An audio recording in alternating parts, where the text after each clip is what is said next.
Greetings and salutations, friends. I am Numythrandor, and we're continuing with the story of Luna 2, and returning to the secret base. Nope. Looks like we have a monster to deal with. Oh, do you think the others are making good progress? Hope it's all going smoothly. Oh, hey look! They made it back as well! Prince! Llama! How'd it all go? I'm also glad to see that Llama's gotten past her aversion to Flynn's.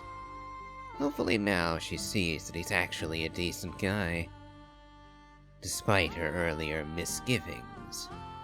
All is well, thank you.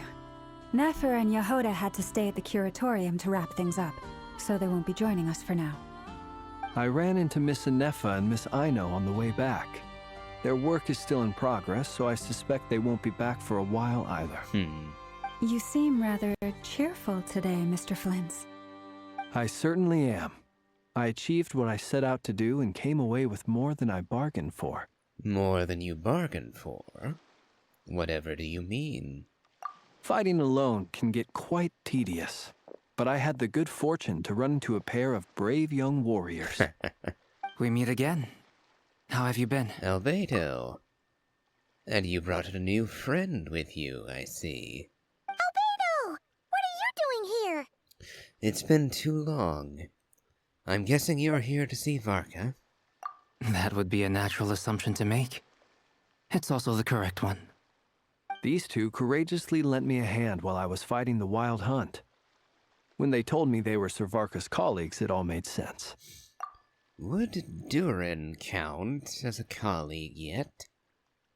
I suppose he is, or could have been made a Knight of Avonius, but I have yet to hear that stated officially. And given how people of outstanding talent tend to cross paths, it's no wonder you're already acquainted. So, who's your travel buddy, Albedo? Why don't you come and introduce yourself?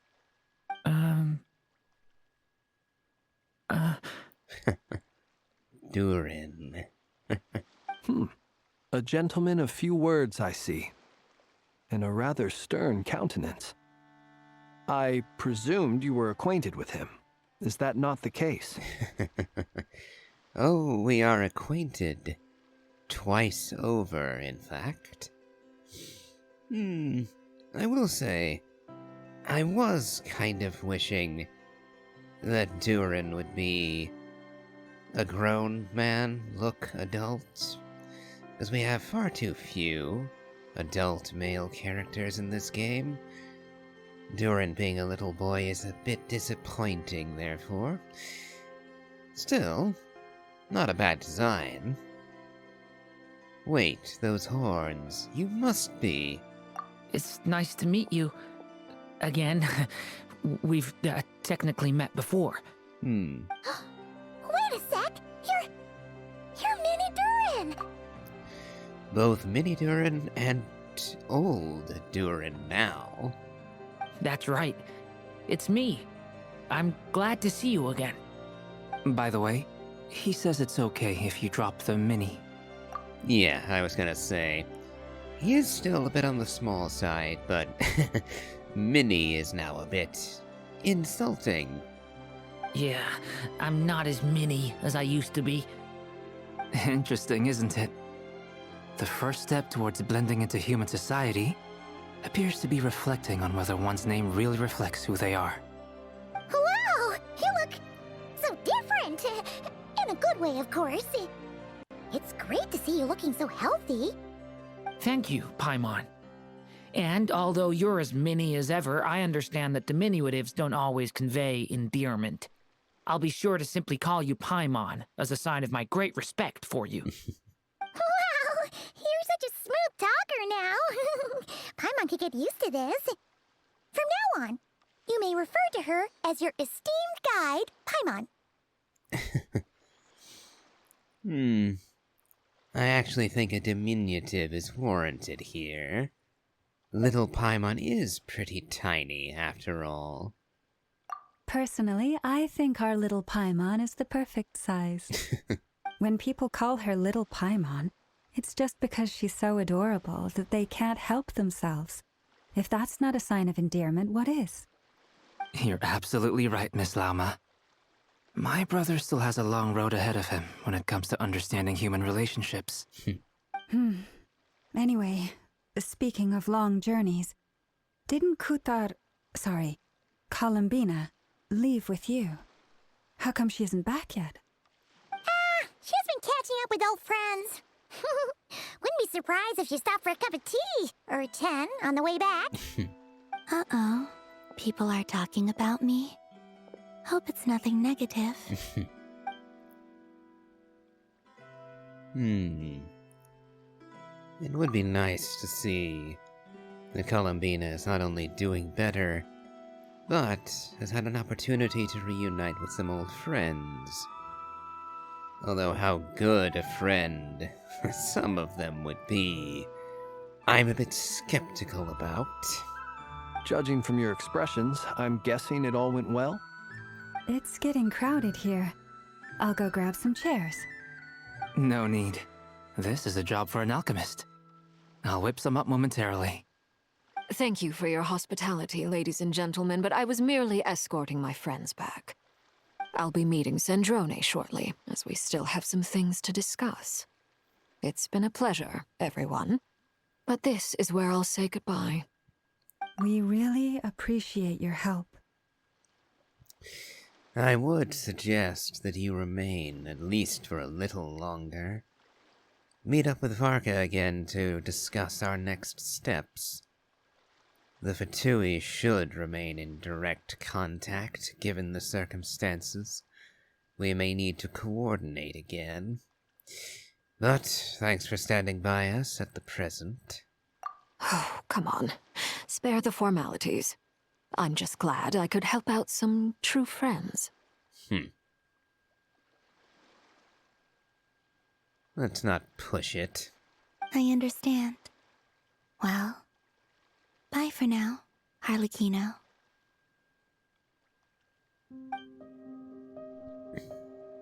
Oh, this place is hopping. It's probably a good thing one of us left. Otherwise, we might not fit all these people in. Are you saying we're about to run out of chairs? As a matter of fact, I am. Come on in and see for yourself. So I wonder who else Varka brought along with him. He said he was summoning reinforcements. Did that merely mean Albedo and Durin, or was there someone else he had in mind? Like, say, Alice or Nicole? There are many options, especially for new cast members.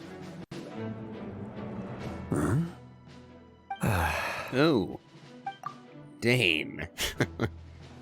My.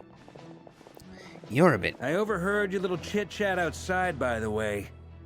With Miss Columbina's colleague gone, we should be back to the original crew plus the other colleagues I brought in. I see. Yeah, you're here very early, Dane. You're usually late to the party. I mean, what was it? 5.8 or something before you finally showed up in Natlan? And here you are in 6.1. Something must really be going on here. Something possibly worse than Rarir alone. If you're here, Dane. Though, it looks like we have another new face. Someone else managed to rope in a colleague, too? Sorry about that. He's probably here for us. Frankly, you and Paimon are the only people I know here. This here is Deansliff, colleague of Tibet's greatest guide, Paimon, and greatest adventurer, the Traveler. Well, not exactly colleagues, more sort of friends. I was going to say, occasional acquaintance would seem a better way to describe Dane and the Traveler's relationship. Colleague implies many things which I don't think are really true. Not unless Paimon is is something else far removed from what she claims to be. When someone else jumps in to do the announcing, you know you're speaking to someone important. That would be one one interpretation of this, but no, it's more like Dainsleif is highly antisocial, and if Paimon didn't jump in, you probably wouldn't get a single word out of him. Let's hear what he has to say. Note to self. Once Paimon knows your name, the rest of the world will soon follow. Told you he was antisocial. When he comes looking for us, it's usually something important. Paimon's guessing you've heard about the Wild Hunt, then. From the looks of it, you're about to hold a meeting. If I were to say that the Wild Hunt is our mutual enemy, would that earn me a seat at the table? As the saying goes, the enemy of my enemy is my friend. Mr. Dainsleif, there's a seat with your name on it. Though, I can't promise the same for everyone else. Hey, Albedo, think you can rustle up a couple more chairs? After all this time apart, Grandmaster Varka's first order is to rustle up a couple more chairs.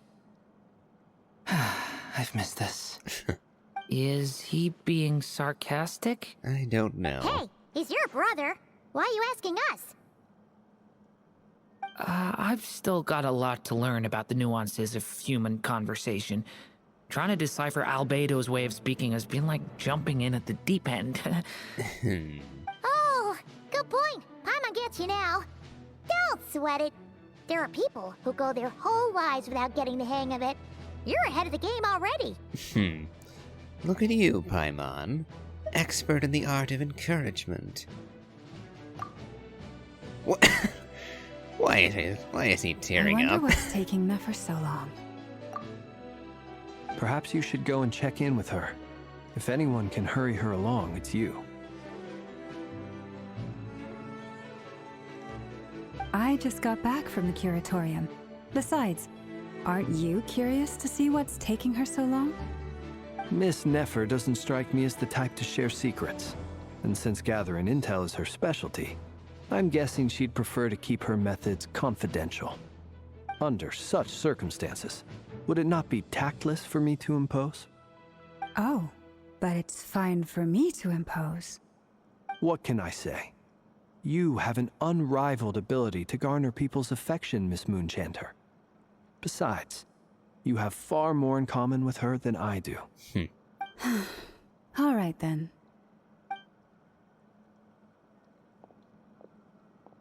Impressive. She barely fought back at all. I admire your powers of persuasion, my friend. As I'm sure Miss Lauma will realize soon enough, the trick in life is to always pitch in with other people's responsibilities so that you can be selective with your own. Another trick is to simply hide in the background. Spoken like a true sage. I see. Anyway, looks like we've got some time to kill before the meeting. Let's take a little breather, folks. And feel free to chat amongst yourselves. We'll get down to business once the other two arrive.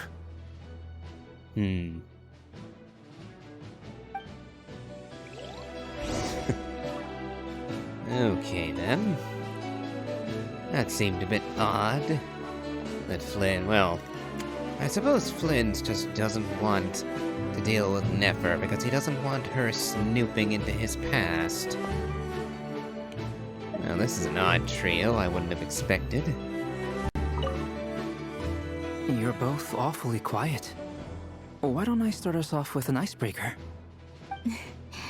Much obliged. Have either of you ever had your portrait painted?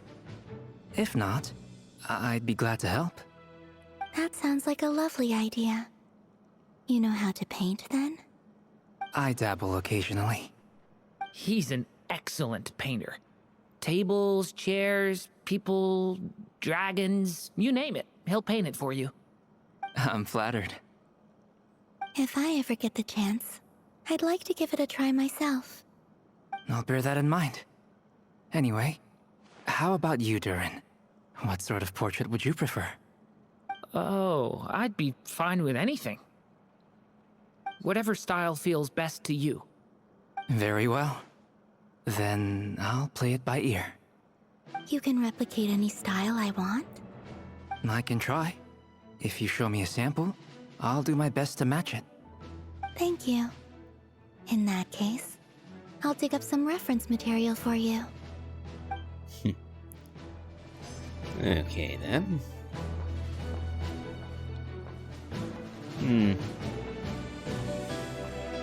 Not exactly the best conversation if you're trying to socialize them. But one step at a time, I guess. Now, as for you, Dane. Is there something you'd like to say to me? Yeah! For starters, why'd you just show up here without even giving us a heads up? Paimon, has he ever given us a heads up before showing up? I believe the answer to that is a hard no. We've always just stumbled into him or he's come to find us. He has never said word ahead. And besides that, how would he give us a heads up exactly? He's a lone wanderer. It's not like he has a messenger system.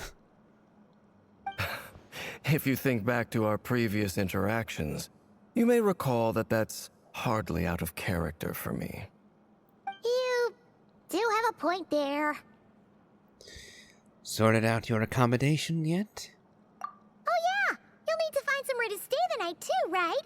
Want to tag along with us? You never know. We might get a group discount. Sure, let's do that. Great! Paimon will handle it! And in return, we can get Dainslift to be our very own personal bodyguard. Paimon, you're thinking out loud again. And if we didn't know him as well as we do, I imagine he'd be rather insulted by that suggestion. If that's what you had in mind, you should have said so sooner. I'd be happy to help. Oh, okay then. Paimon was only kidding, but good to know.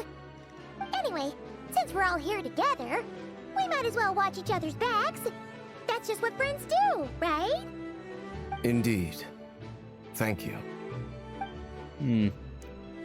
Alas, we're no closer to finding out why he's here. But oh well. Yep, Varka really is big. He's like a head taller than everybody, including Neuvillette. And allegedly, Varka's going to be playable at some point. So it'll be interesting to see how he differs, considering he's the tallest man in the game at the moment. Although, I wonder if the captain is taller. That might be something interesting to check and see if they're models and how they compare. But let's see what he's chatting with Flynn's about. Truth be told, I can't remember the last time I was in a meeting with so many people. You're not alone there, my friend. The Lightkeepers also struggle to bring everyone together for a serious discussion. Okay, that raises an important question. I was under the impression that Jean and Barbara's mother was in the expedition with Varka. And yet, I haven't seen hide nor hair of her or any other Knights of Favonius members. Making me wonder, where are they? Are they all in Armsvartnir, or whatever that place was called? I don't doubt that. I've only ever met two Ratniki, one being you, and the other being that young guy, Eatlua. Eatlua is a good apple. I'll give him that. He's kind, honest, and regularly delivers supplies to my lighthouse. A true Ratnik to the core. In that sense, he puts me to shame. So you're what? A fake Ratnik? That's what it sounds like you're saying. But I get the feeling that's not quite what you meant.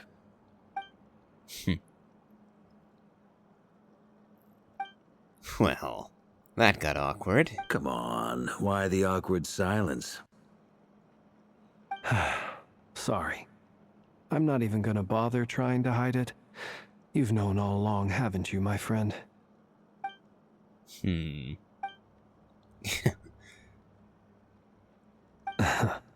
Now that was an awkward silence. Let's just keep this between ourselves. Probably best if Eloa doesn't know, huh? That goes without saying. Gotta be careful what you share with youngsters, after all. Anyone else in the know? Let me guess. The Traveler and Paimon? It's dangerous being too sharp for one's own good, you know. So, Varka knows that Flynn's is a Fae. I wonder what that means to Varka in particular.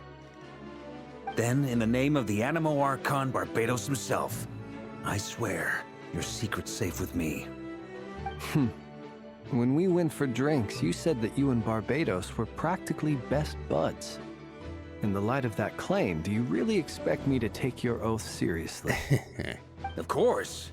Just as long as you don't go spreading around the fact that I'm close with Barbados, all right? Yeah, Varka knows Venti. And that's the secret he's holding.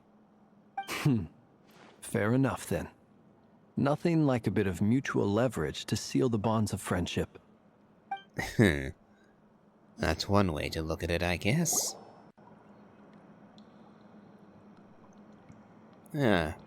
Mission successful.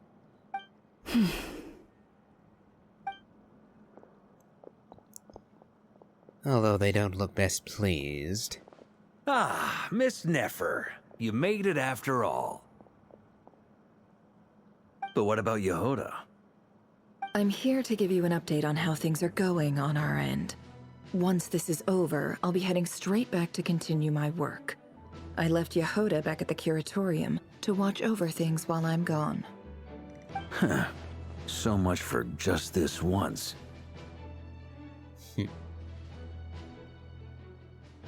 Shh! Not so loud! We're on a roll here! What if she remembers and suddenly decides to back out? Well, then she'd be in deep trouble. Because without helping us, there's no way she's getting rid of her rear. Did you say something, Mr. Varka? Huh? I didn't say anything. Right, Flint? Must have been a frog. What? They get so noisy around here at nighttime. It's like they're putting on a concert in the background. Anyway, before we begin, there's a few introductions to make. Let me start by saying that it's an honor to be speaking before so many distinguished colleagues and collaborators. First up, we have Miss Lauma.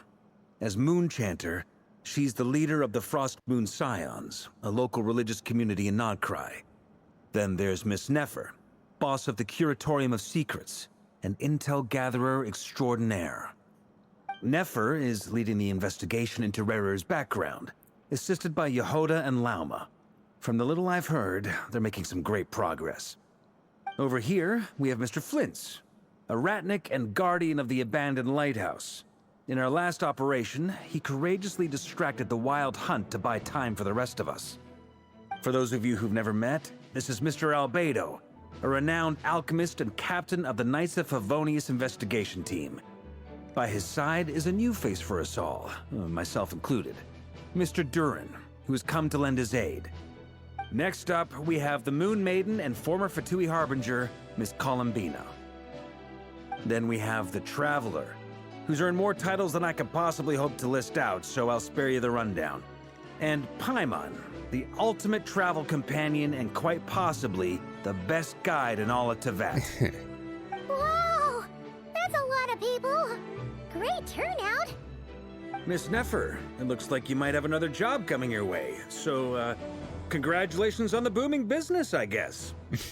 You think I haven't got enough on my hands as it is? Who's looking for me now?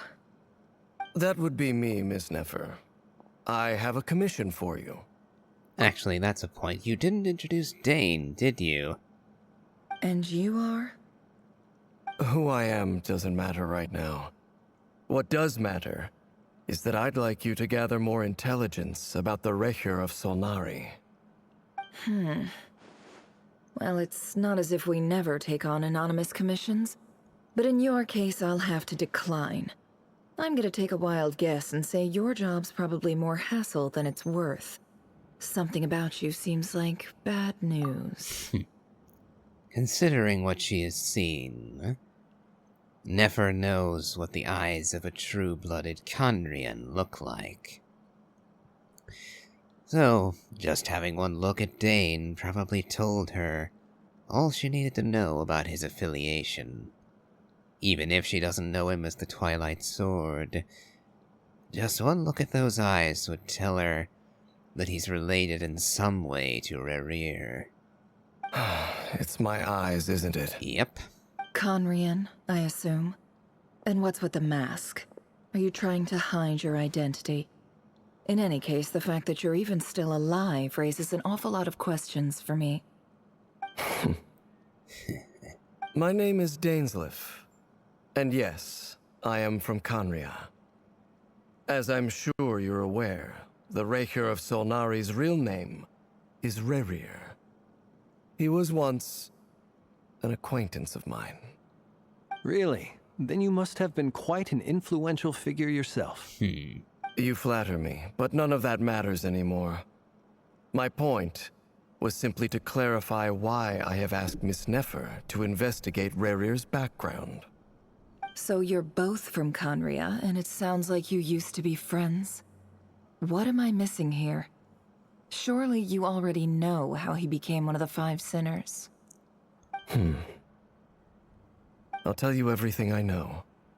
The history of Khanria, the names and identities of the Five Sinners. I remember it all like it was yesterday. I have never spoken openly of this before. But the truth was exactly as people say. The Five Sinners were each driven by their own desires, and it was by playing upon these that the Abyss tempted them to their fall, tearing Khanria apart in the process. The visionary, Vedifenir, who wished to foretell the future. The wise, Haroptatir, who sought limitless knowledge. Gold, Rhindaughter, who desired to create life. The foul, Surtologi, who pursued supreme strength. And last, but not least, Raker of Solnari, Rerir, Ravager of the Moon. Of the five, Rerir is the only one who remains a mystery to me. He never harbored grand ambitions, so what changed in the space of a single night? How did he come to fall like the others?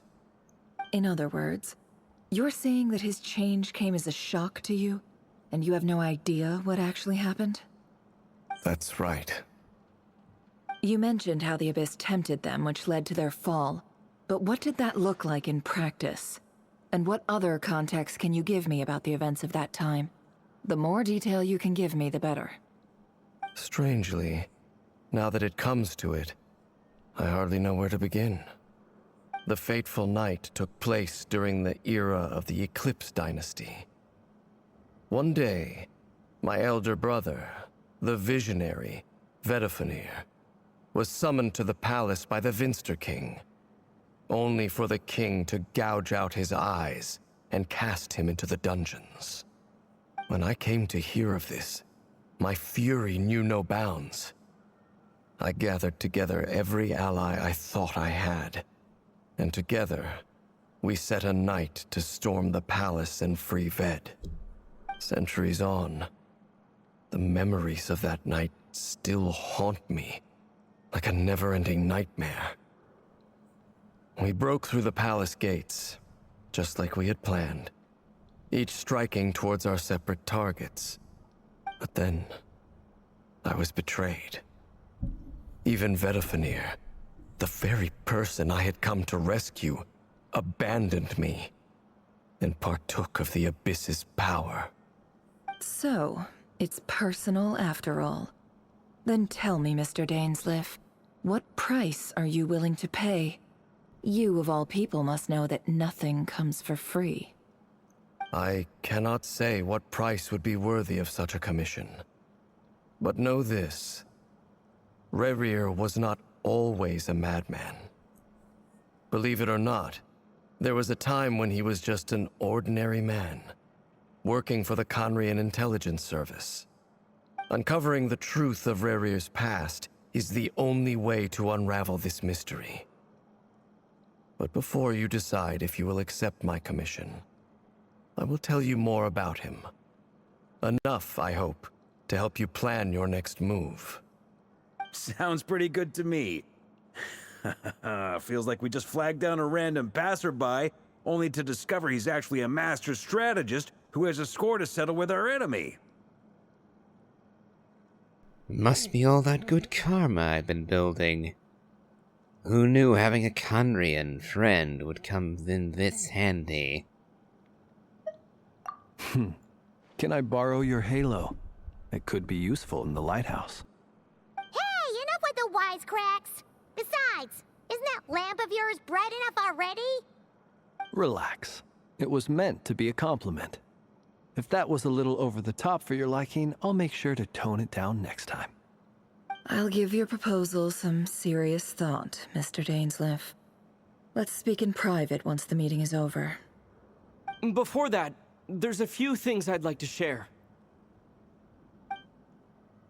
You recount meeting the knave, and how the iridescent moon's marrow was retrieved from the crimson moon's space. You make it clear that the knave chose to help you of her own accord, then conclude by reporting how the hearts of the three moons are finally in your hands. Now that we've united the hearts of the three moons, your power should be greatly enhanced. But it seems like that hasn't happened yet? I believe it will take a little longer. You've done so much for me, so I want to be completely honest with you all. Even though I'm doing a lot better now, the truth is, my recovery will likely be an ongoing process. From the moment I was born, my power has been slowly ebbing away. And that is because Tevat has never accepted me. Even with the moons united as one, it seems my rejection cannot be undone. So far, I have yet to find a solution. It may turn out to be a problem that will plague me until the day I finally leave this place behind. Even so, I will do everything in my power to help you drive out the Rayhir of Solnari. As Arlecchino put it, this is not about chasing the spoils of victory. It's just a gesture of heartfelt gratitude. Kutar.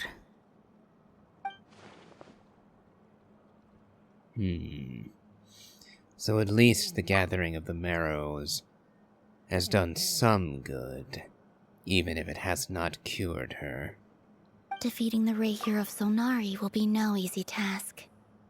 While my strength slowly recovers, we'll also need to gather more intel. Naturally. We should take all the help we can get if we hope to defeat him. We've considered several viable plans now, but our choice hinges on the answers to a few key questions. Is it even possible to kill Rerir? What experiences shaped the person or monster he became? And what's he really after? Given Albedo's expertise in alchemy, I think we should leave him to try and answer the first of these questions. Understood. As for the other two, I'm afraid we'll have to count on you again, Miss Nefer. Believe me when I say it's not my wish to burden you. But right now, relying on your skills is our only option. So you're placing all your hopes on me, huh? We can't thank you enough for agreeing to help us.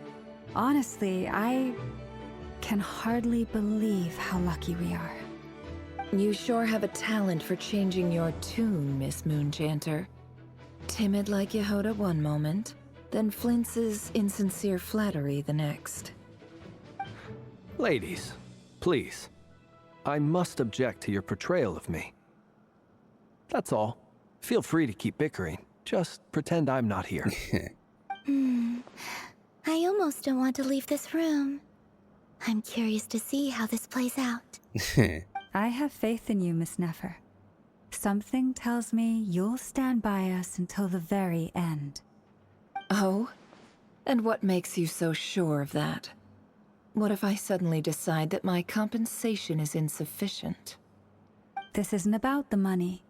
I can sense that you've got a deep-seated distaste for Rerir. And knowing you, that alone is motive enough. Look at them getting along so well. Like two peas in a pod. And I'm the one they accuse of insincere flattery. There is no justice. Miss Lauma, you have to understand something. Unlike you, I don't actually enjoy having everyone's hopes on my shoulders. Is that right? Well, maybe the fact that I'm willing to put my hopes in other people says more about me than you. But the fact is, I also trust you. And that's because I know that you're someone we can count on. Anyway, we've got our plan, so let's get moving. Mr. Dainsleif, let's talk.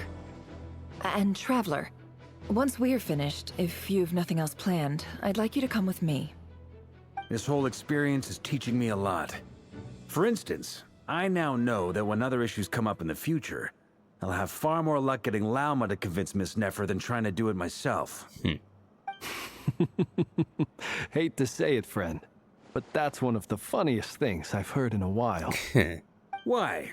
You think I've got it wrong? Quite the opposite. But what makes it so hilarious is how long it's taken you to realize. Nefer and Dainsleif converse intently for quite some time.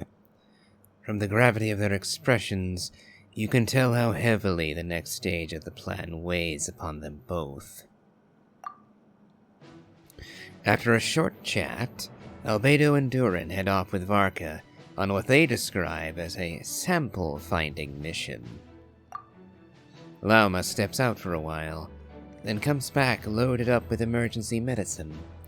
She tells you that while people rarely expect to get hurt, it's her duty to be ready when they do. You and Paimon wait patiently for Nefer, content to see how well everyone is working together. Once Nefer is finished, you follow her and Lauma back to the Curatorium.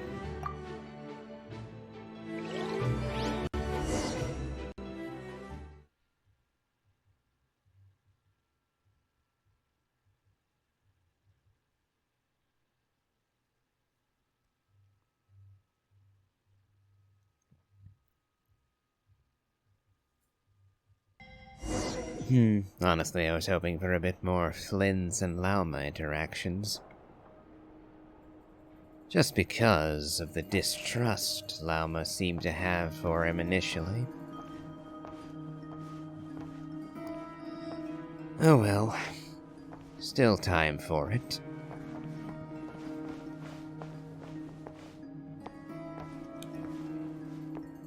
Okay, so where did they go?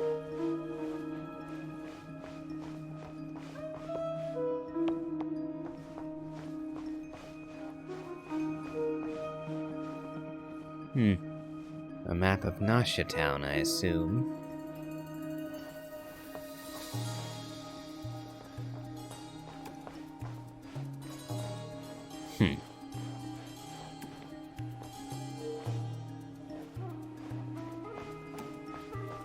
Oh wait, here?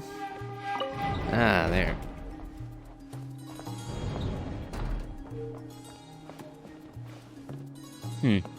Well. Oh. Stumbled into the cutscene, alright. Thank you for waiting. Ah, there's Yehoda. It's okay. We actually used the time to help Dainsleif get a room at the hotel. That's very considerate of you. Now, I trust you share my curiosity about Rerir's past, and you seem fairly familiar with Mr. Dainsleif already. That's right. We've known each other for quite some time now. We spoke at some length after the meeting. He was the one who suggested I should invite you to join this operation.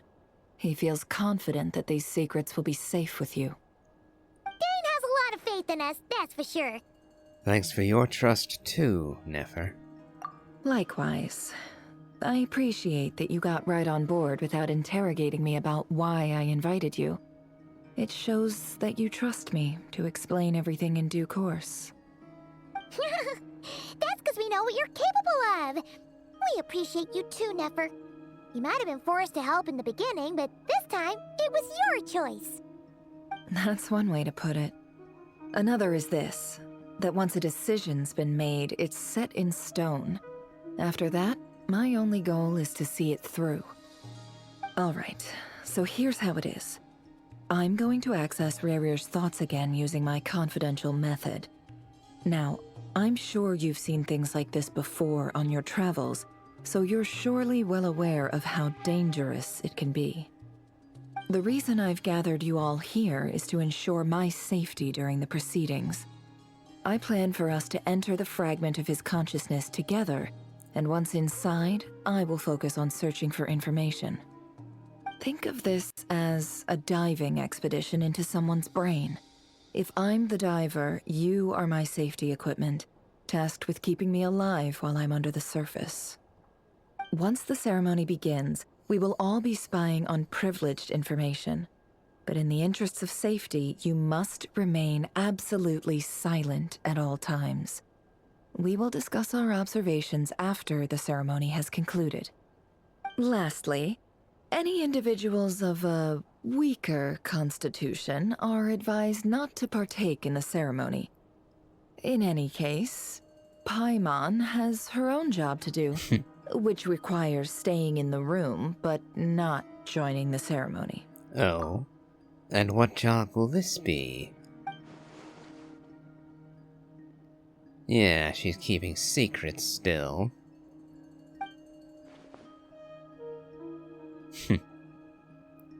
Considering what the Traveler is capable of, I assume that he actually would be able to steal this ability if Nefer showed him how it was done. Well, good luck, everyone. Sounds like all Paimon can do is cross her fingers and root for you guys. There's a little more to it than that. I was being serious when I said you have a job to do. While the rest of us are inside Rarir's mind, it's imperative that we have a team member on the outside. In the event that something goes wrong, you will be our first responder. I don't anticipate any issues, but the extra level of safety will be greatly appreciated. I second that. This is a dangerous operation here, and you're our whole rescue team. That's pretty much the most important job in the crew. So, Paimon's like the lifeguard? Yeah, that makes sense. All right, got it. Good. Please, take a seat. We'll get started momentarily.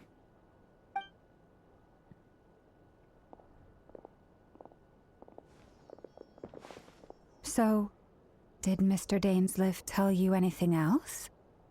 He told me that he believes Rarir kept some big secrets in his life. He's not sure that they were the cause of his eventual downfall, but he's asked me to uncover what those secrets were all the same. But surely you're not planning to go through with this, no matter the cost. If you think that, you'd be overestimating me. I'm a businesswoman, not a mercenary.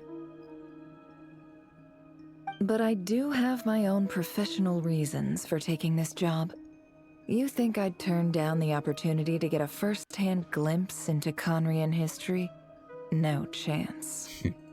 Well, as long as you don't let morbid curiosity get in the way of safety concerns, we're good. We'll do whatever we can to help you. You're such a killjoy. Yep, she's performing a ritual, all right.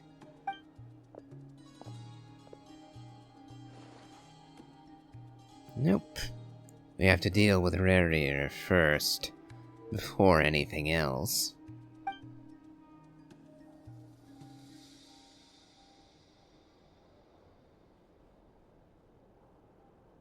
All right, I'm good to go.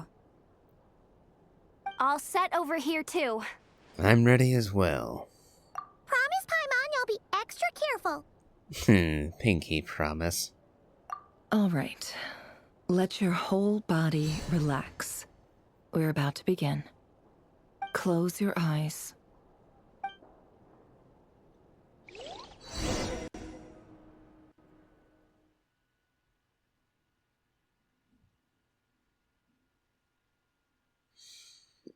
I wonder if this is when we'll find out what became of Thalindis. She didn't seem to be a pure-blooded Conrian, so I fear what became of her. Phew. Could this be his office? Pretty standard setup. Bookshelves, paperwork, files. According to Dainsliff, Rarier used to be an intelligence operative. Chances are there's plenty of top-secret intel stashed away in this room. Is this where you keep your secrets, Rarier? Can't say I'm not looking forward to this. On the one hand, undoubtedly there are important things all over this place, but... A file tucked inside a folder. The title reads, Dear Breakfast Shop Owner. It's a list of names. But at this stage, I have no idea who any of them even are. It seems to me that what was most important to Rarier was Thalindis. And his downfall was undoubtedly related to her above all else. I wonder... He was already exterminating... well, the Blood Moon Dynasty.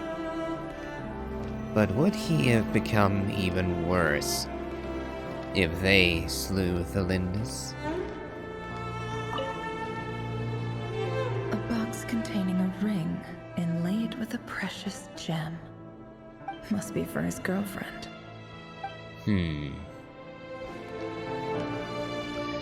Well, he did propose, even if she had not accepted yet.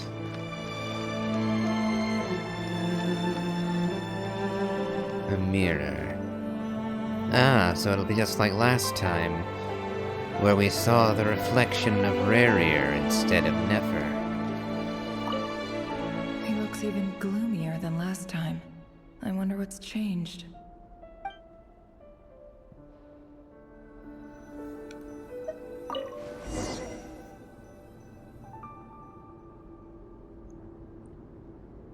Today's files are in. Time to wade through them, just like usual.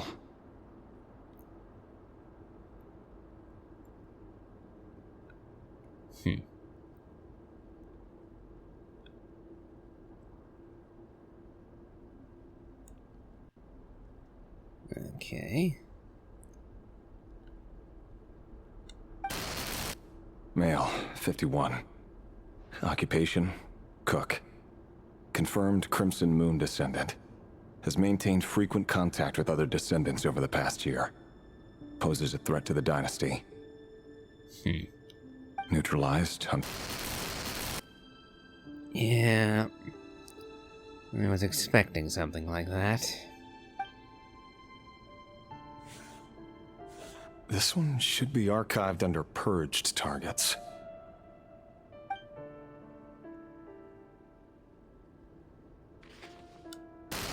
Female, 23. Occupation, office clerk. Confirmed Crimson Moon descendant. Has maintained frequent contact with other descendants over the past year. Poses a threat to the dynasty. Neutralized.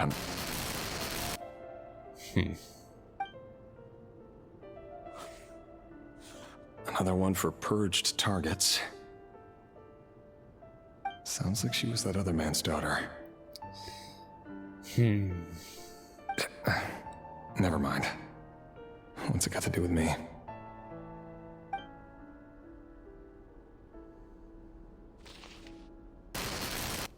Male, 40. Occupation, teacher. Confirmed Crimson Moon descendant. Has been observed making contact with other descendants during the past year. Poses a threat to the dynasty. Unfortunately, other descendants would just be his friends and family. His parents and his siblings would count as descendants of the Blood Moon, just like him. Oh, that's getting cruel. And there's the child, just like I thought. Oh. Neutralized on...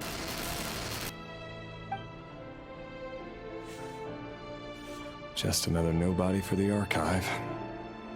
Come to think of it, I remember surveilling this man. A case like his never would have been considered a priority in the past. Huh. He barely even interacted with other Crimson Moon descendants. And the child.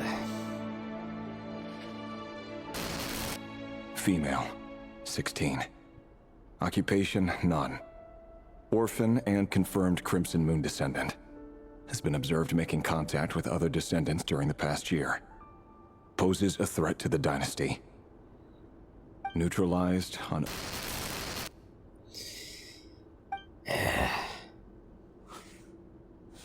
Filed. I have no recollection of this girl. None whatsoever. She doesn't seem to be anyone important, but then again, how many of them really are?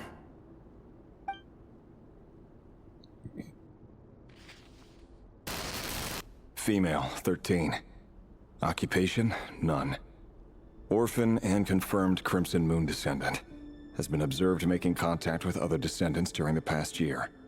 Poses a threat to the dynasty. Yeah. I thought it would get to something like this.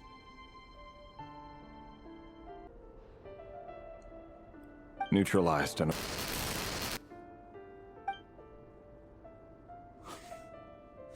Filed.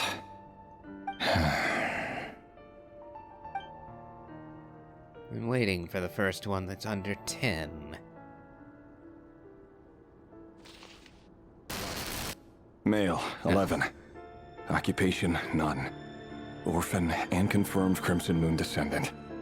Has not been observed making any contact with other descendants during the past year. Poses a threat to the dynasty. Neutralized on...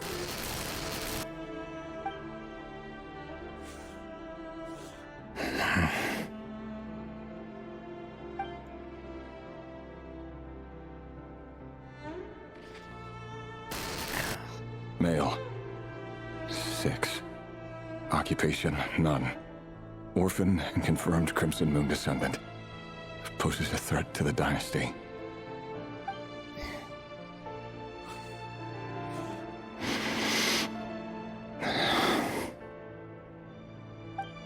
It's funny, isn't it? Your job is becoming both harder and easier at the same time, depending on how you look at it. Sooner or later, the Crimson Moon descendants will be completely wiped out. But as their numbers dwindle, they become harder and harder to track down. That's not how it is. Fortunately, however, most of the able-bodied adults have already been taken care of. The remaining weaklings will be increasingly easy to deal with. No!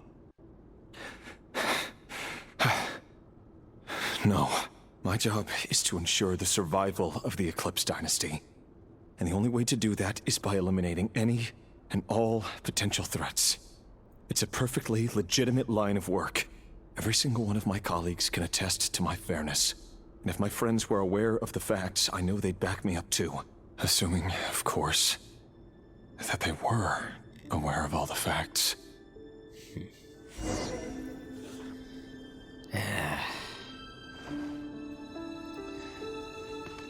A 6-year-old. Yeah, that's where I saw this going. It would have gotten worse and worse until they'd be killing babes in their cribs. Such is genocide.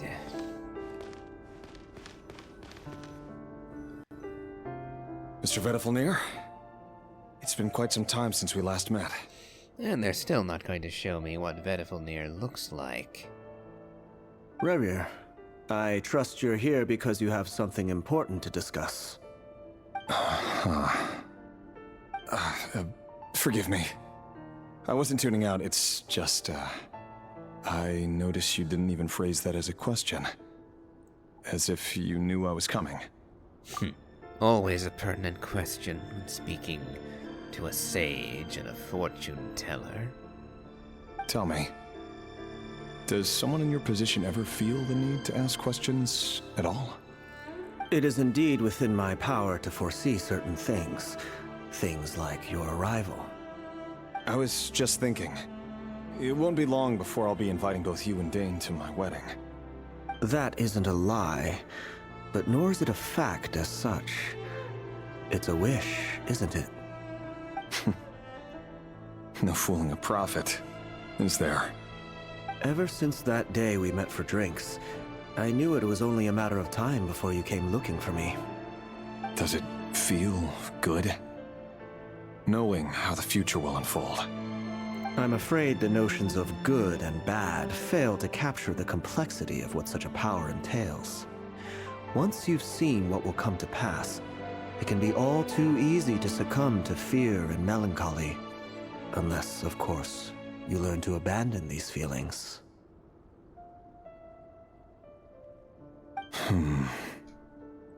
You fear my silence, and long to hear the words I left unspoken that day. That's right. You must have noticed my reluctance to broach the subject, and the reason is simple. Because the truth could never have lived up to your hopes. For both our sakes, such words are better left unsaid. The burden of prophecy was never meant for your shoulders. So who exactly do you deem worthy to hear your prophecies? None but our exalted king? Or rather, our king as he once was. You're closer to his majesty than I am. You must know better than anyone how much he's changed. You say that as though it is to my benefit. Yet precisely because of that, I dare not speak rashly. A king can turn out to be the most virtuous of rulers, or a tyrant more terrible than the most vicious of dragons. You are so wise and far-sighted, yet still you would have me live in fear of the unknown? You make a fair point. Especially given my silence alone was all it took to send you spiraling downwards. Very well then. Let me offer you some advice. And I say this not as a prophet or a visionary, but simply as the brother of your friend. For many reasons, there is very little chance of your marriage ending in happiness. If happiness is what you seek, you should find another fiancé.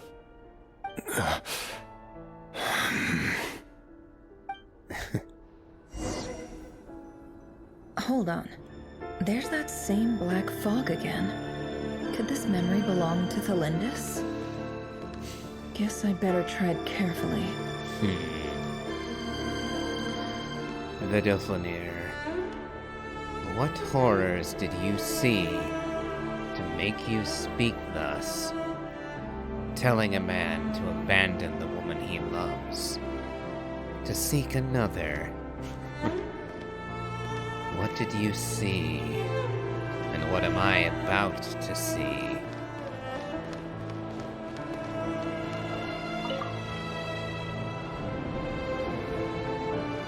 Wait. Hear me out. This time we finally got a clear look at his face and learned his true identity. His name is Rerir, and he claims to be one of the king's guards. What did you say? A cruel irony, isn't it? The man you're set to marry leads a double life as a brutal executioner. Why are you telling me all of this now? Simple. It's because I want you to kill him. You are the only person he would never suspect. No, absolutely not. I would never dream of doing such a despicable thing. So you'll just stand by and watch him slaughter us to the last? Do not forget that the blood of the Crimson Moon flows in your veins too. Oh no. Oh, so...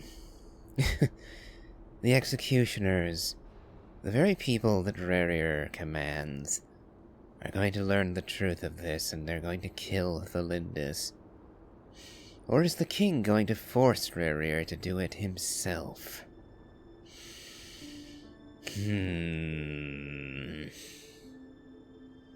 The blood of the Crimson Moon? What does that matter now? The dynasty has long been dead and gone. You think that alone is reason enough for me to throw away everything I have? Why wouldn't it be? You two were once a child of the Crimson Moon, just like me. Don't tell me you've never felt so much as a flicker of fury for the way we were trampled into the dust.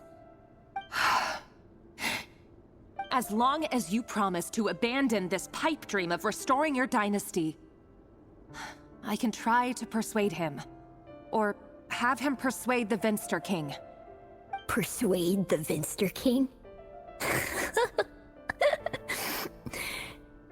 Do you even know why he's so obsessed with hunting us down? Why he keeps trying to force us to hand over our secrets? Over and over again? Or why we refuse to give up on restoring the dynasty? The Vinster King. A blind fool. His eyes clouded by powers from beyond this world. A petty little man with a miser's heart. And he dares to sit upon the throne? Mark my words. Sooner or later, Conria will fall. And it will be his doing. If you can't bring yourself to do it, so be it. Just you watch. It won't be long before calamity descends upon us all. The Rehir of Solnari. That really is quite a secret you've been keeping from me, Rarier. But who am I to talk? Am I really any better? I've kept my own past a secret this whole time, too. Love should be built on honesty. But ours was born from lies. And yet... is it really so wrong to hide things that would only make life harder? If we don't cover up the parts that no one else should see, how can we go on pretending to be normal? Vedifulnir must have known all this. And that's why he made his prophecy. In the end, nothing stays hidden forever.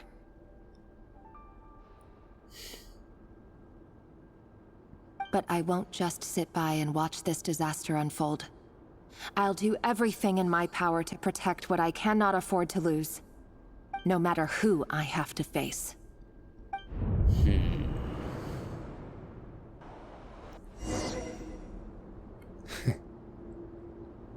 To think... Vedifulnir. Huh? Was that Rarier who just walked past the window? Doesn't it give you the chills that he still takes the same road to work every day? As if nothing ever happened. Those people at the deli. Enough already. They're clearly pretty taken by their own disguises, so just smile and play along. Pull the rug from under beasts like that, and you'll risk having your throat torn out. Deli? Oh. They're talking about those people from the opposition. Right. I'd almost forgotten they used to run a deli. People of no consequence always vanish so easily. And no one even remembers them.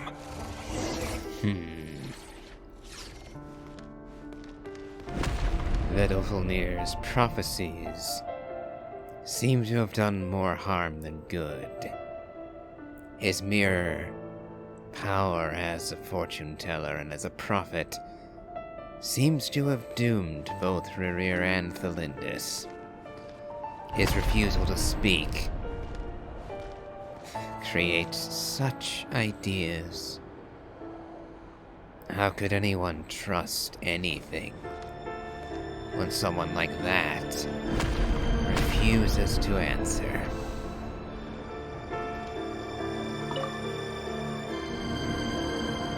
But surely you can see he's not the man he pretends to be! So many have died already, and they say that the king's madness grows with each passing day. We're not going to survive this, are we? But why does it have to be this way? Do we really deserve to die just because of the blood that runs through our veins? Felindis, are you even listening? Sorry, Freether. My mind was off wandering. I heard you, though. You're talking about what Rerir said. He's just following the king's orders. He's a secret agent, and it's his job to hunt down rebels and dissidents. By the time you first met him, he'd already taken lives. Maybe he was using you from the very beginning. No. Rerir has no idea I have anything to do with the Crimson Moon. My family are only distant relatives of the main lineage, and besides, my eyes are perfectly ordinary. Truth be told, apart from my teacher, pretty much no one knows I have any connection to any of it. It's been a long time since my family severed ties. But as Orlog said, who could possibly talk sense into that raving lunatic of a king? No one. I'll work something out. Trust me, I'm with you all. But for now, you need to keep yourselves hidden. Don't let anyone find you, anyone at all. Don't forget that Rerir is an Eclipse operative. You need to be extra careful when he's around. And when I am too. For now, don't come looking for me. And if anything happens to me, just act like we've never met. If even you can't escape this, what hope do the rest of us have? But after all this time together, surely he wouldn't lay a hand on you. I won't speak in his defense, nor can I give you a clear answer to that question. But I'll do everything I can to put an end to this. Here, hold on to this. If an opportunity to escape presents itself, take it. You'll be glad you took some spare change. You call that change? But what about you? I've got a job, and there's still money coming in. But you can't go anywhere right now. Please think about yourself for once.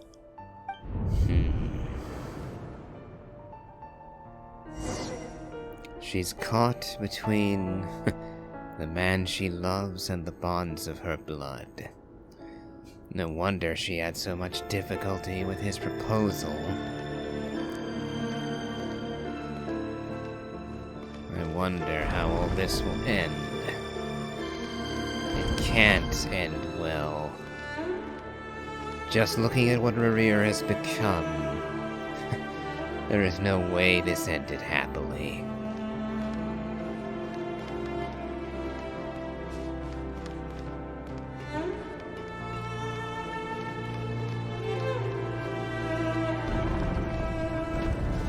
Another day, another round of assassination training. Training ground is just beyond this hidden passageway. When you kill a person, doesn't it bother you when you end up covered in their blood? Why would it? Aren't we all just walking blood bags? But not everyone was accustomed to hunting down others like prey. You've been a hunter for so long now. You have forgotten that most people don't just go around killing one another.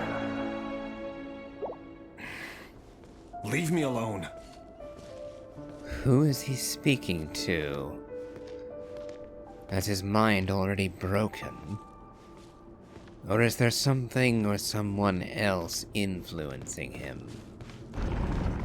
It's a scary thought. Okay, those are training dummies. I thought for half a second those were corpses. A whole room full of them.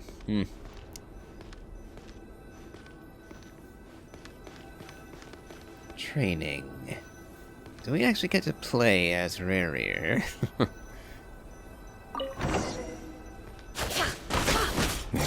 firm grip on the handle, then choose your angle well. Keep the movements light and brisk. Pray won't sense a thing. I'll bet no one's ever died a quiet death at your hands. I work clean. No traces.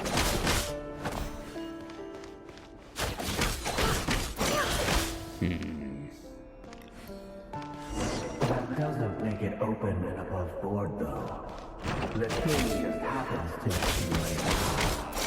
What if someday he doesn't? That won't happen. He's changed ever since he chose to close that power. In the beginning, he only got a handful of the guilty. The ones I dealt with have always been guilty. And I've carried out my work flawlessly.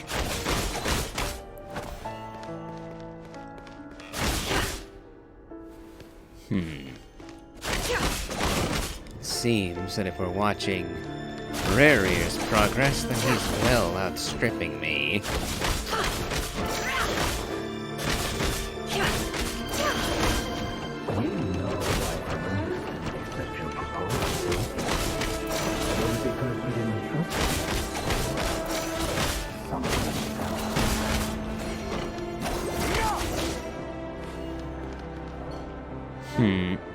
Oh.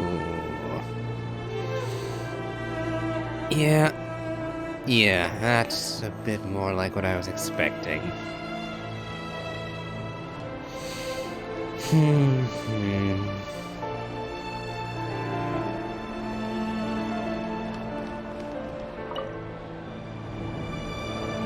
Glynis, do you still remember Orlog? Orlog. The boy who was pretending to sell flowers. You spoke for quite a while, didn't you? Yes, we did. What about him? He was arrested 2 days ago. Chances are he's already dead. He... I just don't get it! After everything he's done, why do you still stand by him? Or does it mean nothing to you that people keep dying? No, that's not... Just hear me out. I need to go now, Thelindis. They're looking for us. You take care too. If you ever need a place to hide, come find us.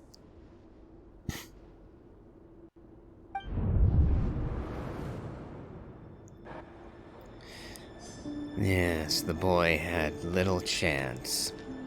He had the telltale eyes, after all. It's a miracle he wasn't caught long before.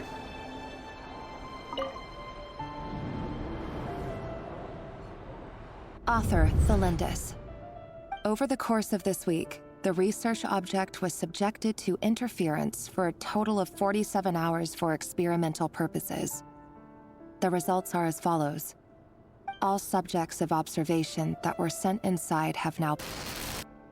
The situation within is proving more problematic than anticipated. No progress whatsoever. What now? Won't you give me even a glimmer of hope? Things are getting worse by the day. I have to find a way or we'll all be in danger.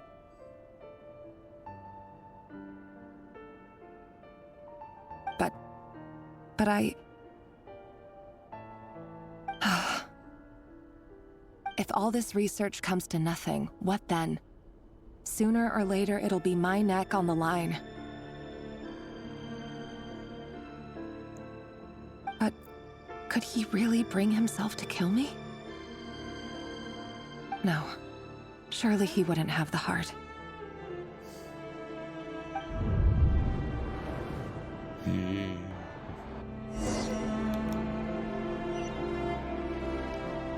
And all the bodies are gone.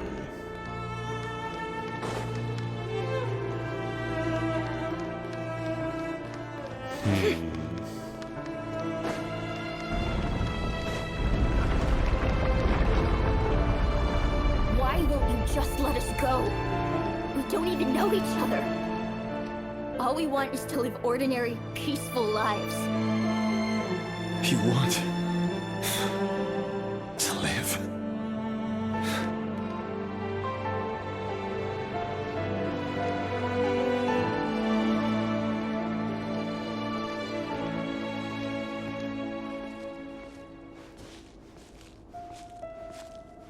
Yes.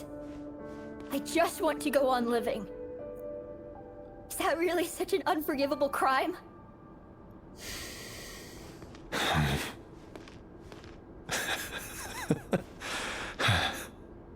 You want to go on living. I want to keep living too. To keep living forever. That's why I have no choice but to continue on the path I'm on. If only some savior would suddenly swoop down and change the way the world is. Too bad that's not going to happen. I wonder whether Lumine was involved. Whether she had arrived in Khaenri'ah yet. Imagine that.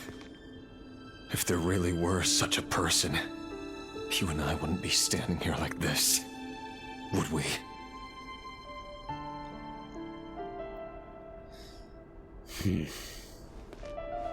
If only Aether had arrived sooner.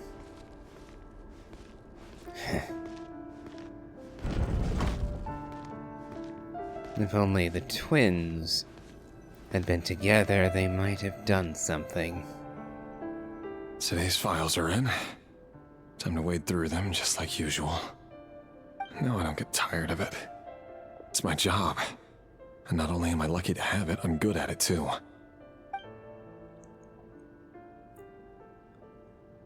Huh. Wait. That's... Thalindis?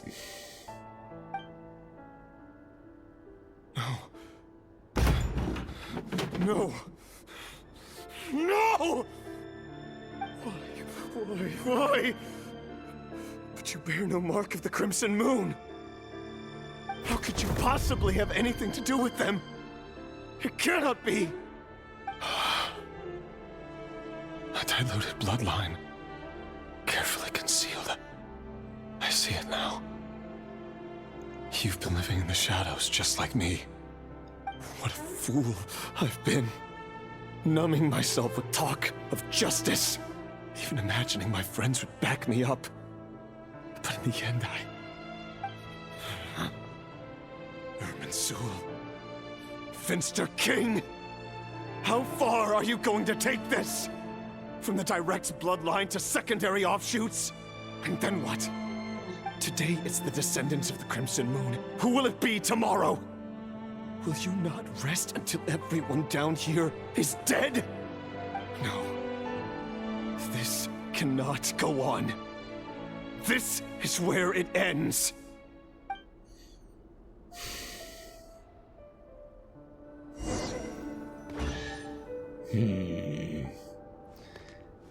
So, Thalindis was right. Rerir did not have what it took to kill her. At least, if his words can be trusted. But what of that other voice?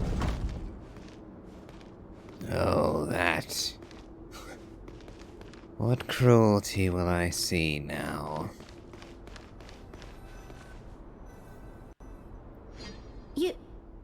You're really letting me go? I am. As long as you can guarantee that no one will find you. Don't worry, I'll be extra careful. No one will know I was here. But... what about you? Me? If you let me go, you won't be able to complete your mission, will you? Good point. In that case, maybe you should stay. No, please! I just want to see the outside world again. To...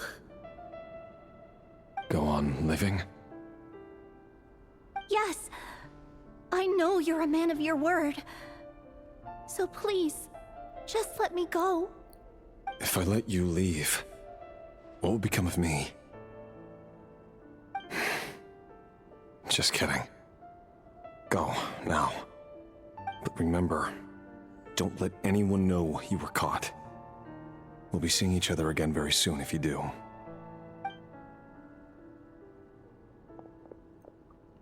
Even shadows in the dark must live by a code. But you can't save everyone. You've been whispering in my ear for days now, Vedifalnir. What are you trying to do? Break me down?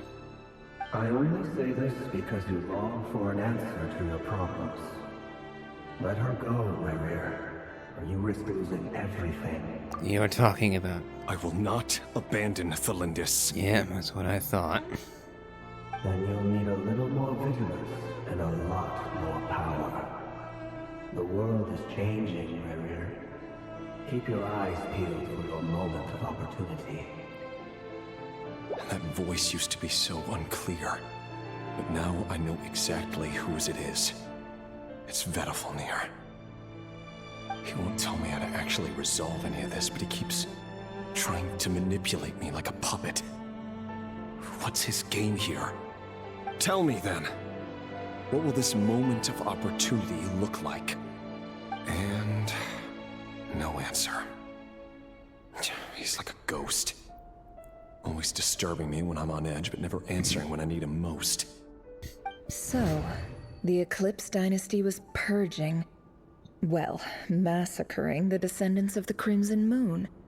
And it seems like it was all connected to the Vinster King's research. The King's obsession with abyssal power left the future of Khaenri'ah hanging in the balance. No wonder every aspect of Rerir's life was so unstable. And it looks like this Thelindis, Rerir's would-be fiancée, herself belonged to a sub-branch of the Crimson Moon Dynasty's descendants.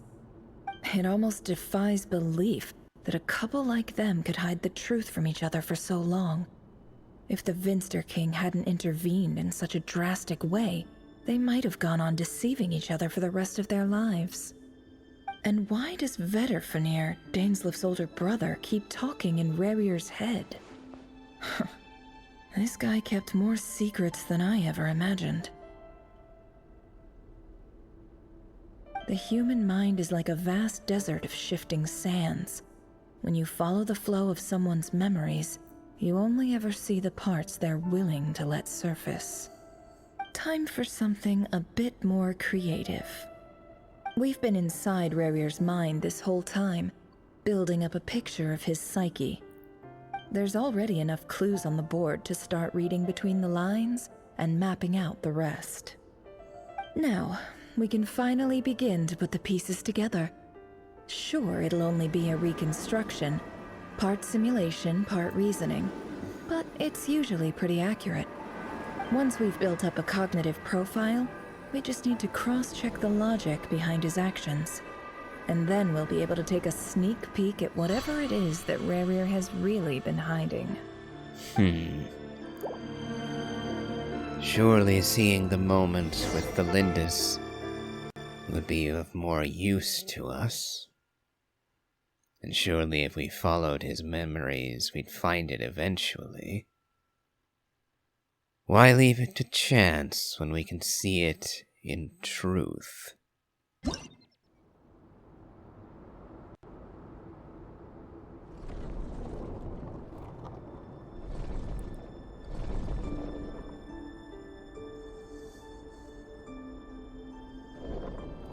Rerir, are you there?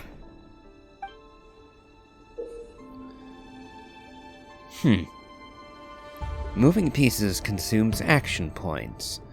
When all your action points are used up, you'll be returned to the previous save point. When a piece moves to a square with this marking, you'll gain the corresponding number of action points. This square will also become the latest save point.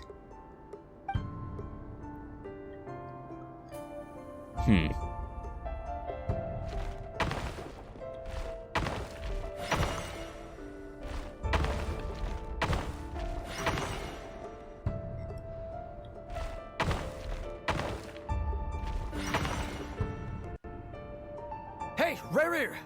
Come out, it's urgent! Dane? What's wrong? Quick, come with me. I'll explain everything once we've met up with the others. Okay. I'll come. But the Lindis is still over at the Universitas. I'll need to leave her a note. All right then, but make it quick. I've never seen Dane so worked up before. Whatever this is, it must be big trouble. I see. So we're going... cost-saving measures.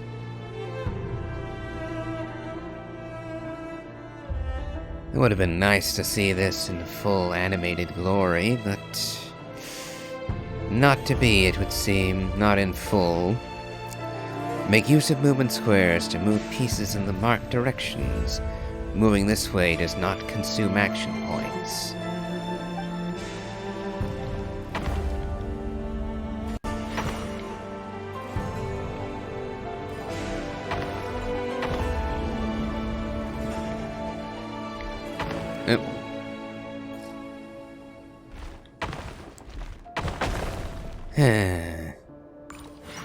Alright.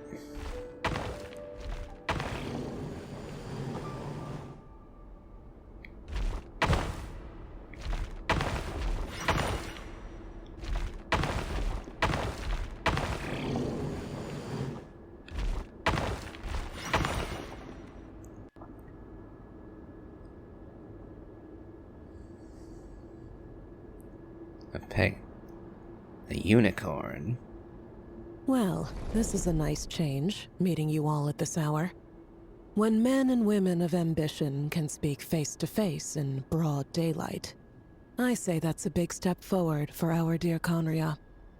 Don't be ridiculous. We do not fear the day. Why would we seek refuge in the night? You might ask your blade that same question. I'm told it prefers the cover of darkness. The word on the street is that Elegy only strikes when he has an unfair advantage. But that is patently false. I see you're missing an arm and a leg. Surely only a fair fight could explain that. If this is your way of offering me replacement limbs, believe me, I'll take them. Oh, we can certainly discuss that. With bioalchemy, anything is possible. Assuming I have your full support in my research. Lunatic. Roptatir, what brings you here? Why, Dainsleif, of course. He invited me. Please, cast aside your apprehensions, Miss Rhindaughter. Whatever the rumors may say, I am but a humble servant of the king, and I can assure you he affords me no greater convenience than he does you. Well, the Universitas Magistrorum won't stop fawning over you. So at least some of the rumors must be true. You're clearly doing well for yourself, so drop the humble servant act. It endears you to no one. You're president of the Universitas Magistrorum, the chief royal mage known as the Wise by royal appointment, and by far the most favored among the 4 pillars of Conria. Vice President Veit doesn't even try to hide his envy when he sees you. My success is the product of hard work and good luck. It's as simple as that. Were the king not such an extremist, I hardly think I would have received a senior post at my age. Of course, no job is without its gripes. Serving a king like ours can be a challenging task, as I'm sure you can imagine. And as for Veit, in missing out on the presidency, he's dodged a mountain of stress. Like everything else in life, it comes with pros and cons. You're all here. I apologize for the short notice, but it was an emergency.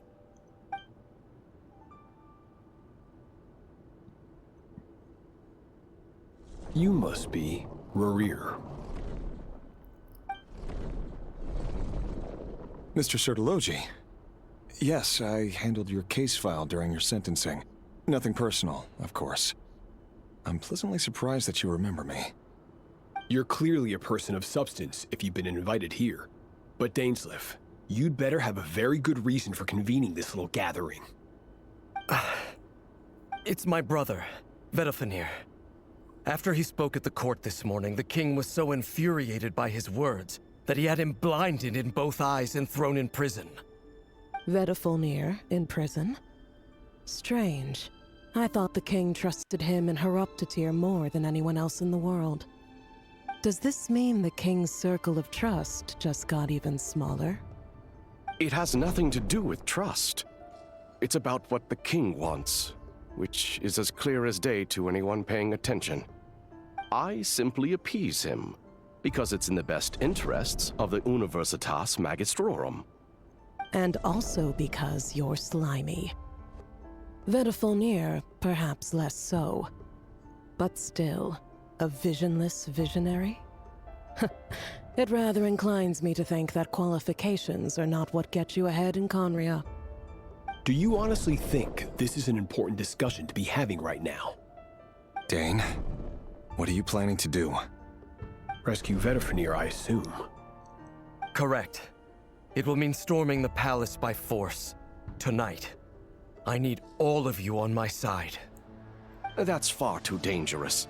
And don't forget, Dainsleif, you're captain of the Royal Guard. You swore an oath to the throne. Hmm?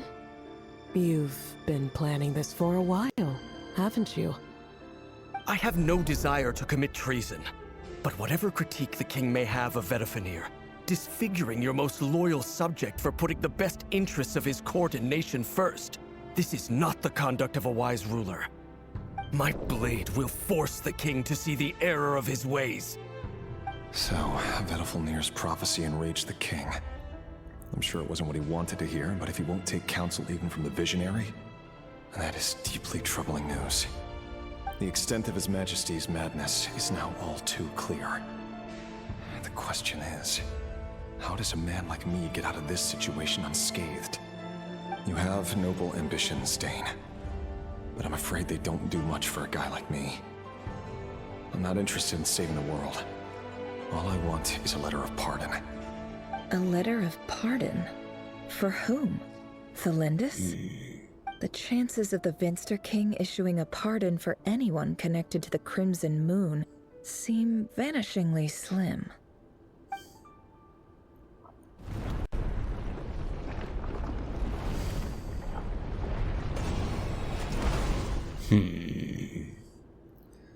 Now we have enemies. This black fog over the board must have some connection to Thelindis.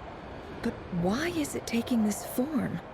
Does it have something to do with Revir's past? Another mystery I'll need to unravel.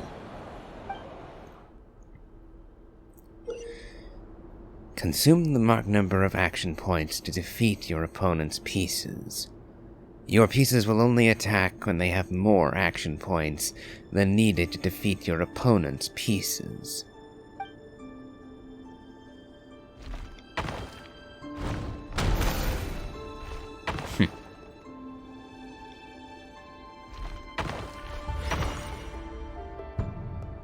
Well...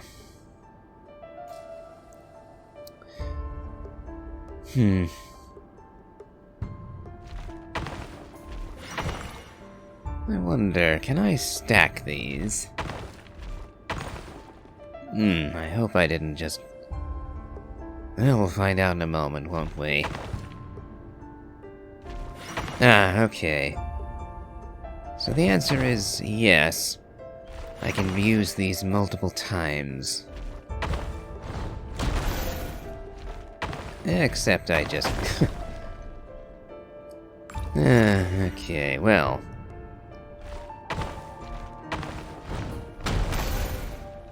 Yep, moving forward, that one space cost me.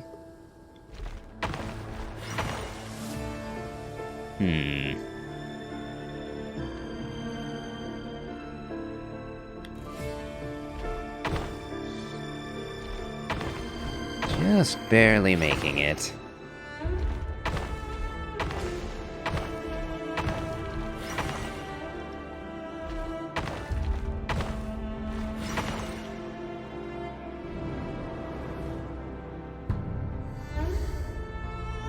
Author Thelindis. Over the course of this week, the research object was subjected to interference for a total of 60 hours for experimental purposes. The results are as follows. Research dating back to the Crimson Moon Dynasty has established 2 points regarding moon marrow. Firstly, its origins have something to do with a god's power. Secondly, it serves as a portal to an as-yet indeterminate location. Moon marrow can thus be defined as a spatial gateway. However, there are a number of hurdles to overcome before we can answer the question of where it leads to. To start with, opening the gateway requires a specific power source, which the relevant literature indicates. An enormous amount of power is then required to keep the gate open. Currently, the total power output of our instruments remains in the single digits. To make matters worse, I am now the only staff member remaining in the Moon Marrow lab. The Universitas Magistrorum recently decided to move most of its personnel into abyssal energy research, which has stymied all Crimson Moon-related projects. This is not a wise move. I have always maintained that placing all our hopes in a single source of power is risky, especially one as poorly understood as this. As well as making ourselves overly reliant on a single resource, we are neglecting other promising technologies. I apologize if this comes across as disrespectful, but as a Moon Marrow researcher, I desperately want to see the world beyond the gateway. If we really made it there one day, what would we find? And how would we go about taming the unknown? My imagination is endlessly fueled by questions such as these.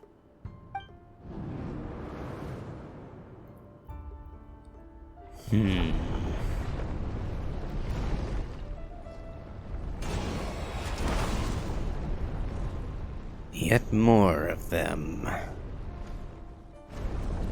And another glimpse of the Lindis.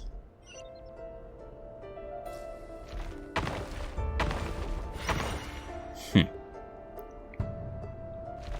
wonder, do I get anything for destroying this lot?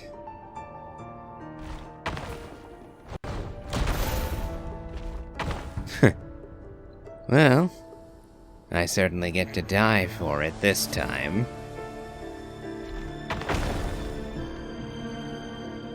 Although, it doesn't seem to actually mean anything.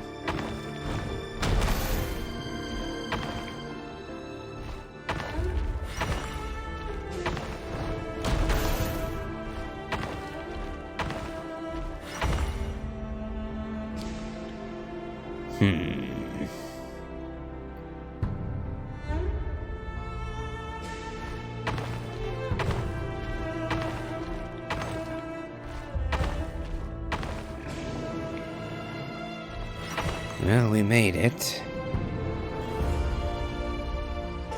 This is for you. I heard you're gonna leave the city with your parents. The Lindis. Did you hear about what happened? I've heard nothing. Rerir got back very late last Friday, and he was acting a little unusual, but he slept pretty well, so I'm guessing whatever he did was a good deed.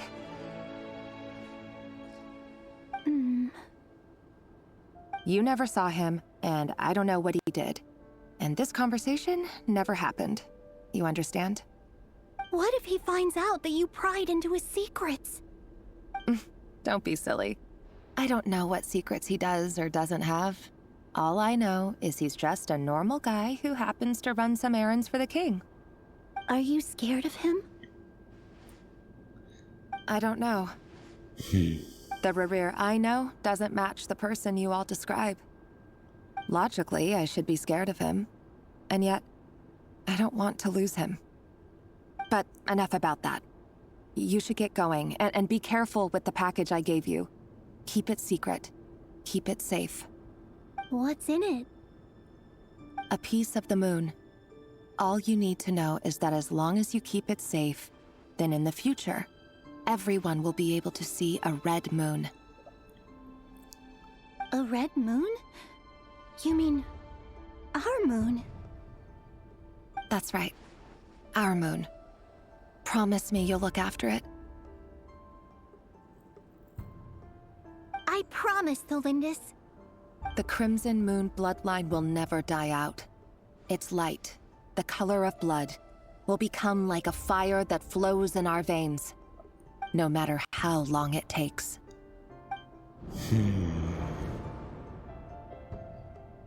And Arlecchino is proof of this.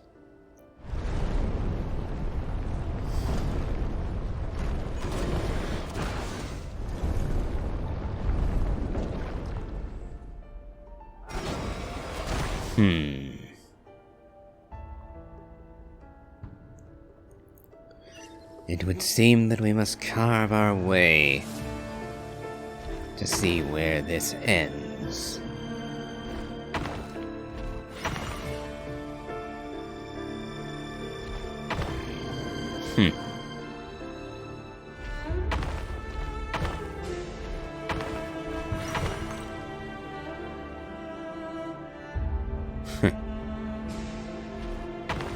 Nope, not gonna make it. Okay.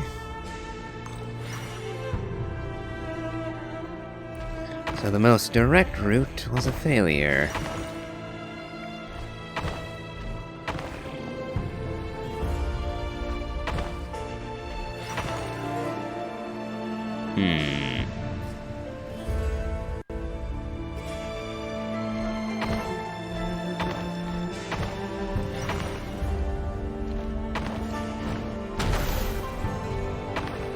Even here, we're only just going to make it.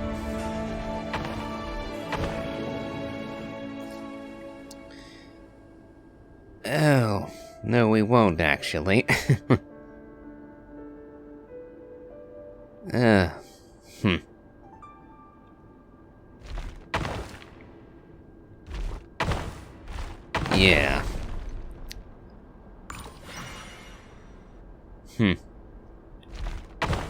So the speed lines were a trap.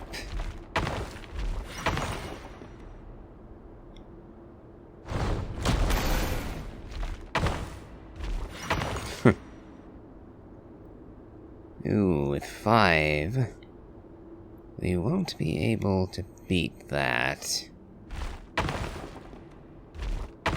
Oh, I didn't... Ugh.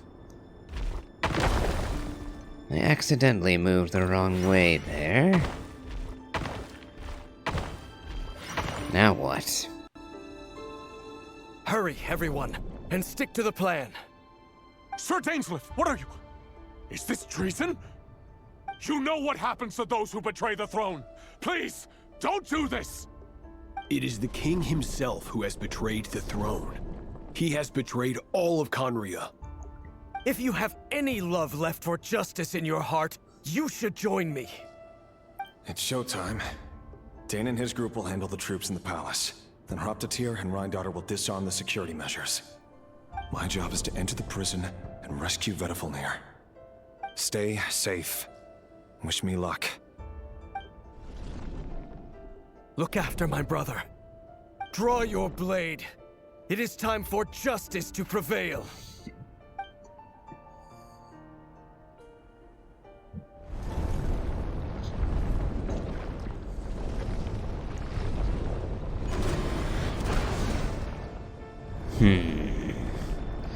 Looks like we have a long way to go.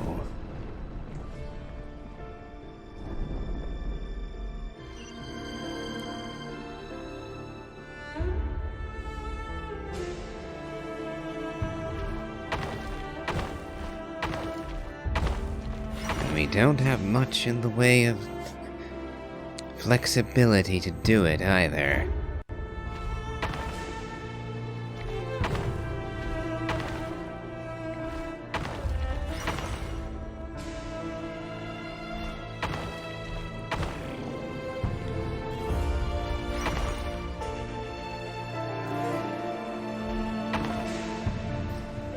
We can just about make it to the 6.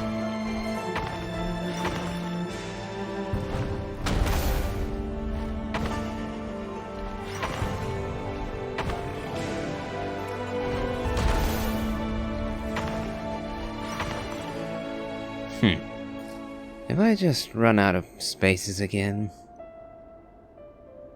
I think I did. Yeah, I did. Blast it all.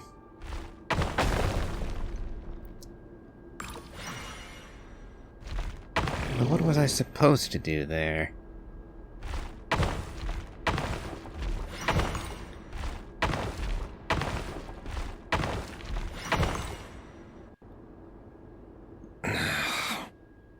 This place is filthy. And the smell is abominable.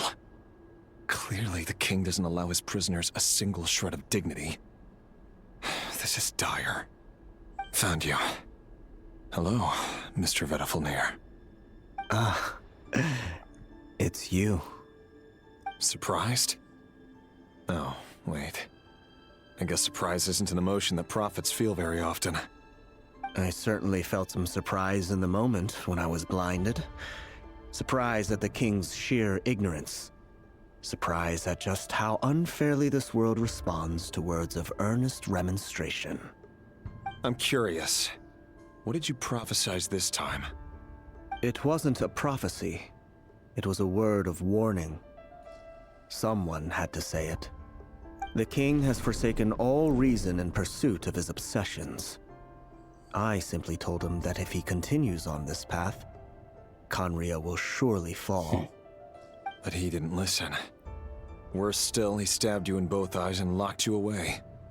Dane asked for my help. The court is in complete chaos now, but I'm sure you predicted that. Everything is transpiring as I foresaw, yet I am powerless to change it. Fate is an immutable force. I can but lament as the inevitable unfolds. I do wonder whether giving a man the power to see the future does nothing more for him than slowly crush his spirit. Forgive my curtness, Vedafilnir, but the king did not suddenly turn on you today. His suspicions have been brewing for a long time. You can't have wisdom beyond the reach of your fellow man without attracting his fear and suspicion. There are things the king does not want to see. So, he doesn't want you having visions of them either. He blinded you because he thought this would make the visions stop. He wasn't entirely wrong. I did indeed lose my power to see the future. Right up until... Until what? Just now. I believe I saw something new. Well, tonight could go a lot of different ways. 5 of us banded together to storm the palace, also we could rescue you. This will go down as the most tumultuous day in Khaenri'ah history. I sense hatred in you. But also hope. A desperate hope that with the tyrant deposed, that will be the end of the story. But this is not the end. It is the beginning of a new chapter, in a whole new story. There are many men of honor and courage in this world, Rerir. But you are not one of them. You're not here for justice, are you? You're here for yourself. Is that a dagger? Interesting. Why not the polearm? It was always your weapon of choice. With your abilities, I don't doubt that you were able to recover some of your sight. But I also doubt that you want to make an enemy of me right now. Of course not. We're on the same side, aren't we? We could be. But I need you to be honest with me, Vedafilnir. At this point, you're my only hope for the future. You mean your future? With your beloved, Felindis? Yes. And I know there are bigger things at stake here. A dynasty, a nation, maybe the entire world. But forgive me, I care first and foremost about myself. I can't abandon the one I love to save myself. I just can't do it. But you see a broader picture of the future than I. You see the solutions to the biggest problems of our age. So tell me, what is my solution? What's the answer? In matters of fate, answers are either right or wrong. What will be and what will not. Maybe you are willing to pay a certain price in the pursuit of happiness, but unfortunately, fate does not negotiate. That is the cruelest thing about fate. It is unmoved by your sacrifices. That can't be true. I know it's your voice that I keep hearing in my head, urging me to see how the world is changing, to seek more power, so I can protect the things I love. You show me disaster, but you won't show me how to avoid it? Why? Why are you doing all this? My voice. In your head.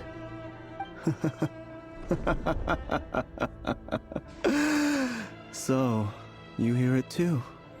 The voice that steals your mind, gains your trust, and drives you crazy.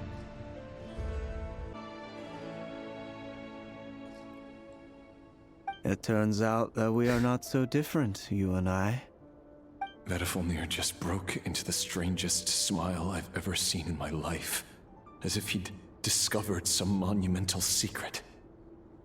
But then he suddenly switched to looking extremely weary. Very well then. My advice to you is as follows. You must persevere. Whatever trials and tribulations you may face, be steadfast in the belief that they are your path to the future. For as long as you live, your story with Thelindis shall not come to an end. That is the only chance you have of fighting back against fate. It is up to you whether you believe my words. Regardless, that is all I will say on the matter. I have no right to intervene any further. Right? Who says you have the right or you don't? I will hold you to your word. Thank you for setting me free. In return, I will tell you one more thing that you cannot afford to ignore. Just then, a strange wave of energy rippled through the city. We had no idea what it could mean. If I were you, I would head to the Universitas Magistrorum. The Universitas? That's where Thelindis is. I'm sure we'll be seeing each other again very soon, Rerir. Whatever Vediflnir said, I didn't catch it. I didn't even help him out of the prison. There was no time to lose. I do hope that we actually see Rerir in the flesh, and it isn't just more of these chess pieces. This seems far too important for that. At least as regards Rerir and Thelindis' fate. I understand why they don't want the rest to appear, because that would require giving each of them a new model.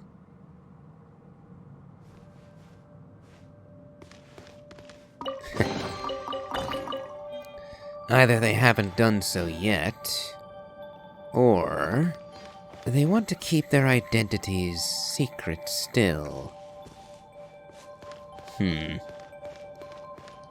Now we have our team, plus Niffer. Monsters? Is this Rhindaughter's doing? Or the Universitas Magistrorum? Out of my way! Can't hide the truth.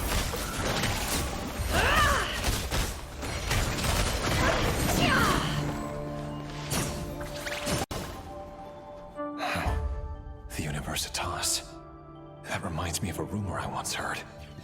Allegedly, the king installed secret mechanisms in the palace and around the city. No one knows where they are or what kind of power they hold. But if they were ever going to activate, it would probably be on a night like tonight. Help! Help! Hold on! Don't let them anywhere near you! Save me! I can't! Ah! That sounded like an explosion. So, the rumor is true? The king really went through with it. What other means does the king have at his disposal? They must run on power from the Abyss. And given it's a major center of Abyss research, anyone over at the Universitas will be in grave danger. I have to hurry! So Thelindis might be in the very heart of this insanity. We have to hurry indeed. Monsters. More abyssal hounds.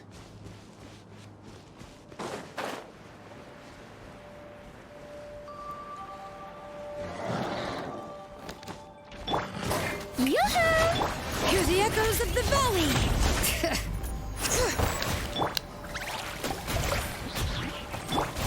It all adds up.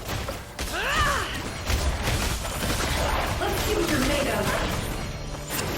The mystery unravels. Looks like I was a bit premature with that.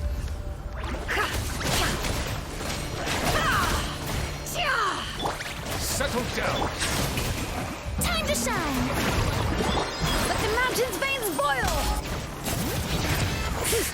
Show no mercy! Eat Laline! Eat Papa! Ooh. Regicide's blood money. Silence! Strike a pop! Letting Krai's names echo! Oh, what'd you go over here for? Get to work! Suffer the wrath of Eastland! Can't hide the truth. Time to come clean. Seek within. Another memory from Thalindis.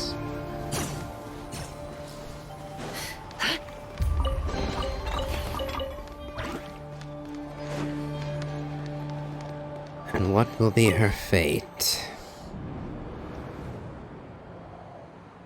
Monsters! At the Universitas Magistrorum? Why now? Oh no! They're coming! It's no use. The table won't hold out much longer. The weapons. Where are the weapons? Of course. All the lab equipment was upgraded after the inspection last week, but the new weapons haven't been allocated yet. I'm done for. Is anyone there? I need help! Ah!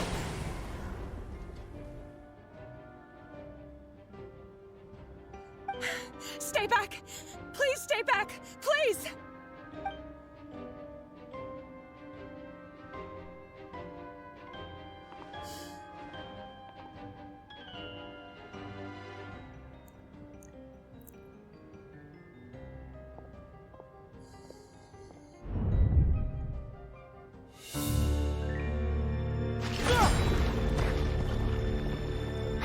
What's that?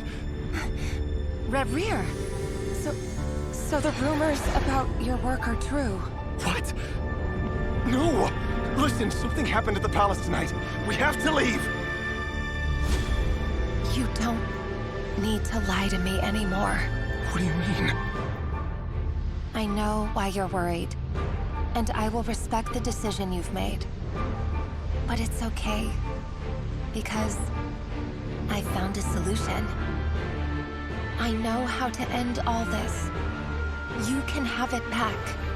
The normal life you so desire. But until then, I'm afraid our wedding will have to wait. Thalindis? No, don't do it! Thalindis! Thalindis!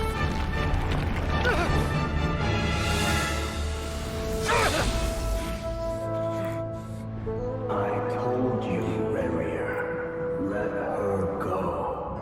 You will find someone better. No! No, I won't do it! I have to save her! By what means exactly? A lowly pawn. You lack the power and the strength of will. Do you know a way? Tell me! Come to the palace. Join us.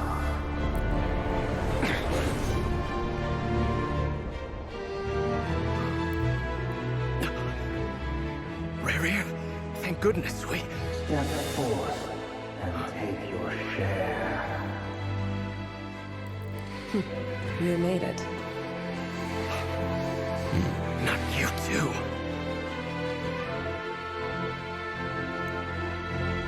Hatred or grief, despair, or desire.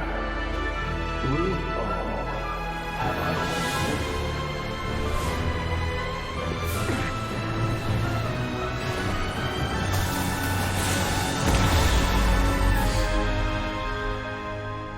Rayrear. Rayrear. Lindis? Were you daydreaming?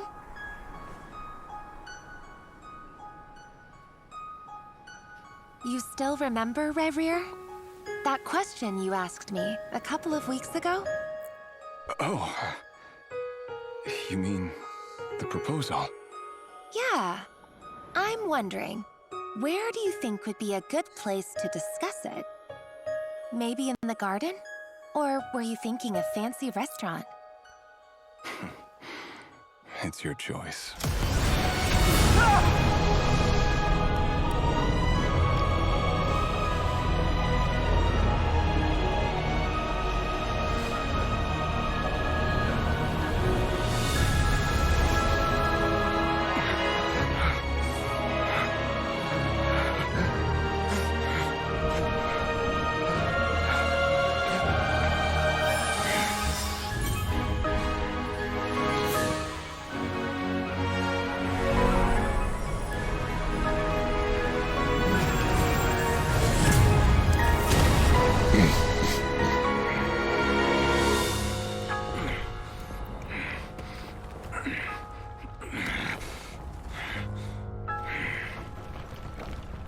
I will find you. And then, you can give me your answer.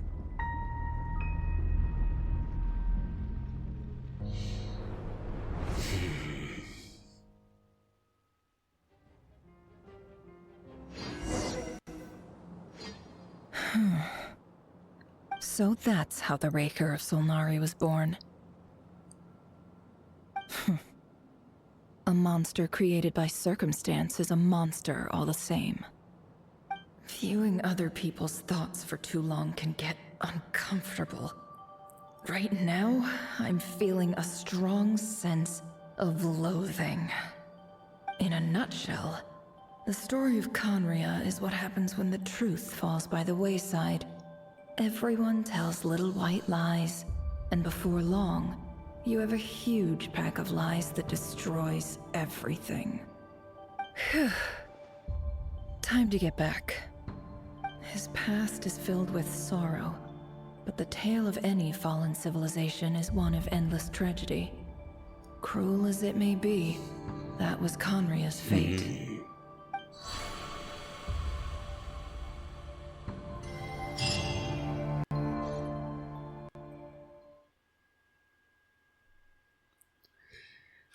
And so did Rayrear fall. But there is hope in what became of Felindis. She may have escaped all curses.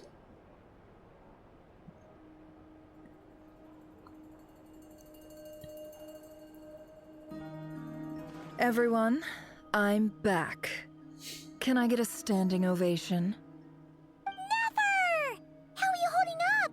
Feeling okay? She's fine. Boss is a pro. Yes, I'm fine. You will have seen the events of Rayrear's life through my thoughts. It's now clear that he is just a regular nobody, driven by personal tragedy, as he said himself. I mostly agree. There's only so much we can know about him from his memories alone, but they did give us a clear glimpse into his life in Conria. However, I would not consider Rayrear to be a nobody. He was deeply involved in the events of that era. Yet, when the catastrophe of a generation strikes, nobody is safe. Sounds to me like you're speaking in riddles again. Is this you urging me not to abandon the people of Krai in their hour of need? That's not what I meant.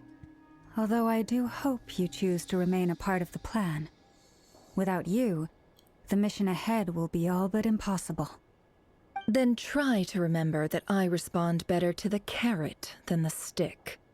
and I don't appreciate being bossed around. Now, as for you, Missy, you were excellent. You stuck to the rules of the ceremony and kept your mouth shut the entire time. Bravo. Cool. So, can you fill me in on the deets now? Most of what I saw went right over my head. Patience. You'll hear the whole story, don't you worry. But let's meet up with the others first. It will save me narrating it twice. Yehoda? Yes, boss! Let me get that door for ya. That's more like it. For a moment there, I was worried you'd forgotten about the first clause of your employment contract. Forgive my curiosity, but what does the first clause say? It says I gotta do the annoying stuff that boss is too lazy to do for herself. Like opening the door, pouring the tea, yada yada. Is that So rather than an apprentice, you have a servant. Your own personal maid and valet. You're not coming across all that much better than Dory at the moment, Nefer. And that is a very low bar. If something is in the contract, it's because she willingly agreed to it. Rest assured that the Curatorium abides by the very strictest of labor policies. You don't seriously think I'm cruel enough The to way treat her you've like been my acting? slave? Yes, I would accuse you of that. You're playing carrot and stick with her too. And by the sounds of it, it's mostly stick with you. In any case, I've hardly shied away from my share of the work today. Hope I don't catch Flintz and Varka lounging about in their chairs, enjoying a leisurely cup of tea. And what if you do find them like that? You do realize that Varka and Flintz have both battled Drerir repeatedly. Could you say the same? There's nothing I dislike more than other people enjoying themselves while I'm hard at work. I see.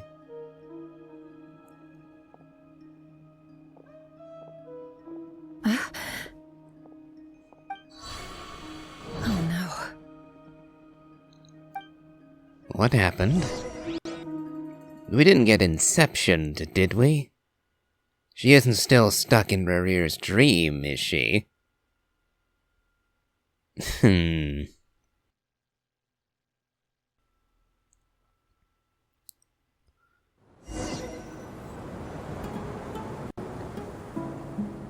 Sorry to disturb you, but we seem to Where run are into we? some trouble. Evidently so. Don't worry, I'm not about to leave you to fend for yourselves. I'm not that kind of boss. And it would go against the Curatorium's labor policy. I'm sorry. What did you hear me say? I wasn't talking about labor policy. Wait. How long have I been standing here? Not long. You just appeared by the door a moment ago. Yeah, we're still in the dream. Boss, what's wrong? You look like you've seen a ghost. We've been tricked. We never left at all. Somehow I hallucinated that whole scene back inside the office. Hallucinated? But how? How indeed. This place should heed my will alone. All thoughts and actions that occur in here are just a result of pawns moving across the chessboard in a carefully calculated manner. And nobody has access to this chess set but me. So this begs the question. You were dealing with a fragment of Rerir, yes? You had a piece of him, allowing you to enter his memory and his mind. Could it be that that piece had more of a will than you were anticipating? And that it has taken, shall we say, exception to your snooping? So you control everything in here? More or less.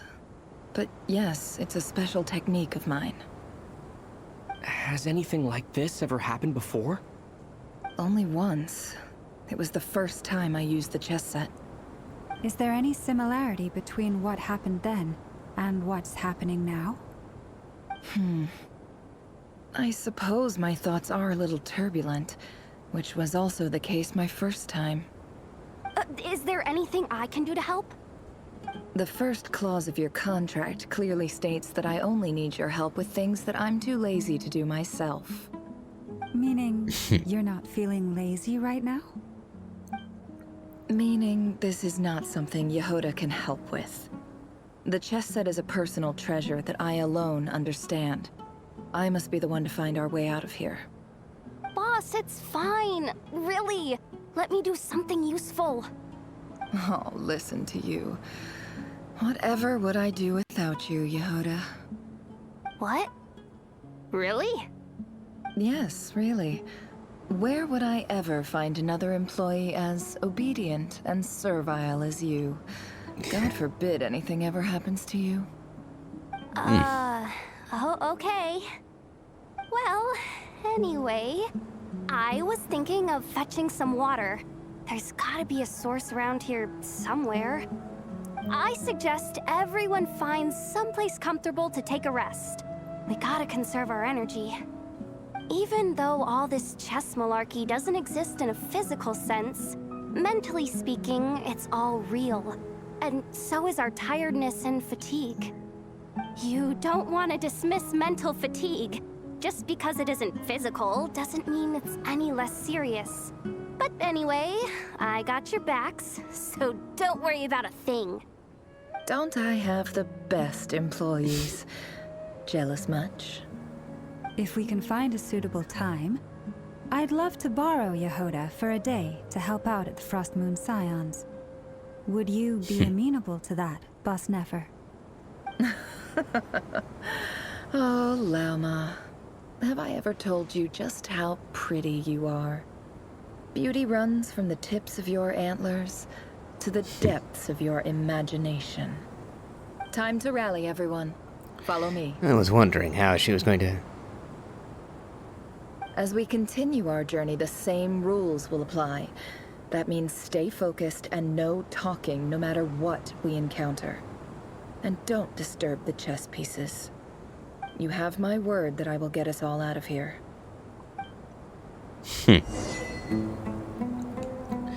Dance of Death, Serpent. Serpent and something I didn't have the time to read. I was wondering how Nefer was going to make that "you're pretty" comment into an insult. And she did not disappoint.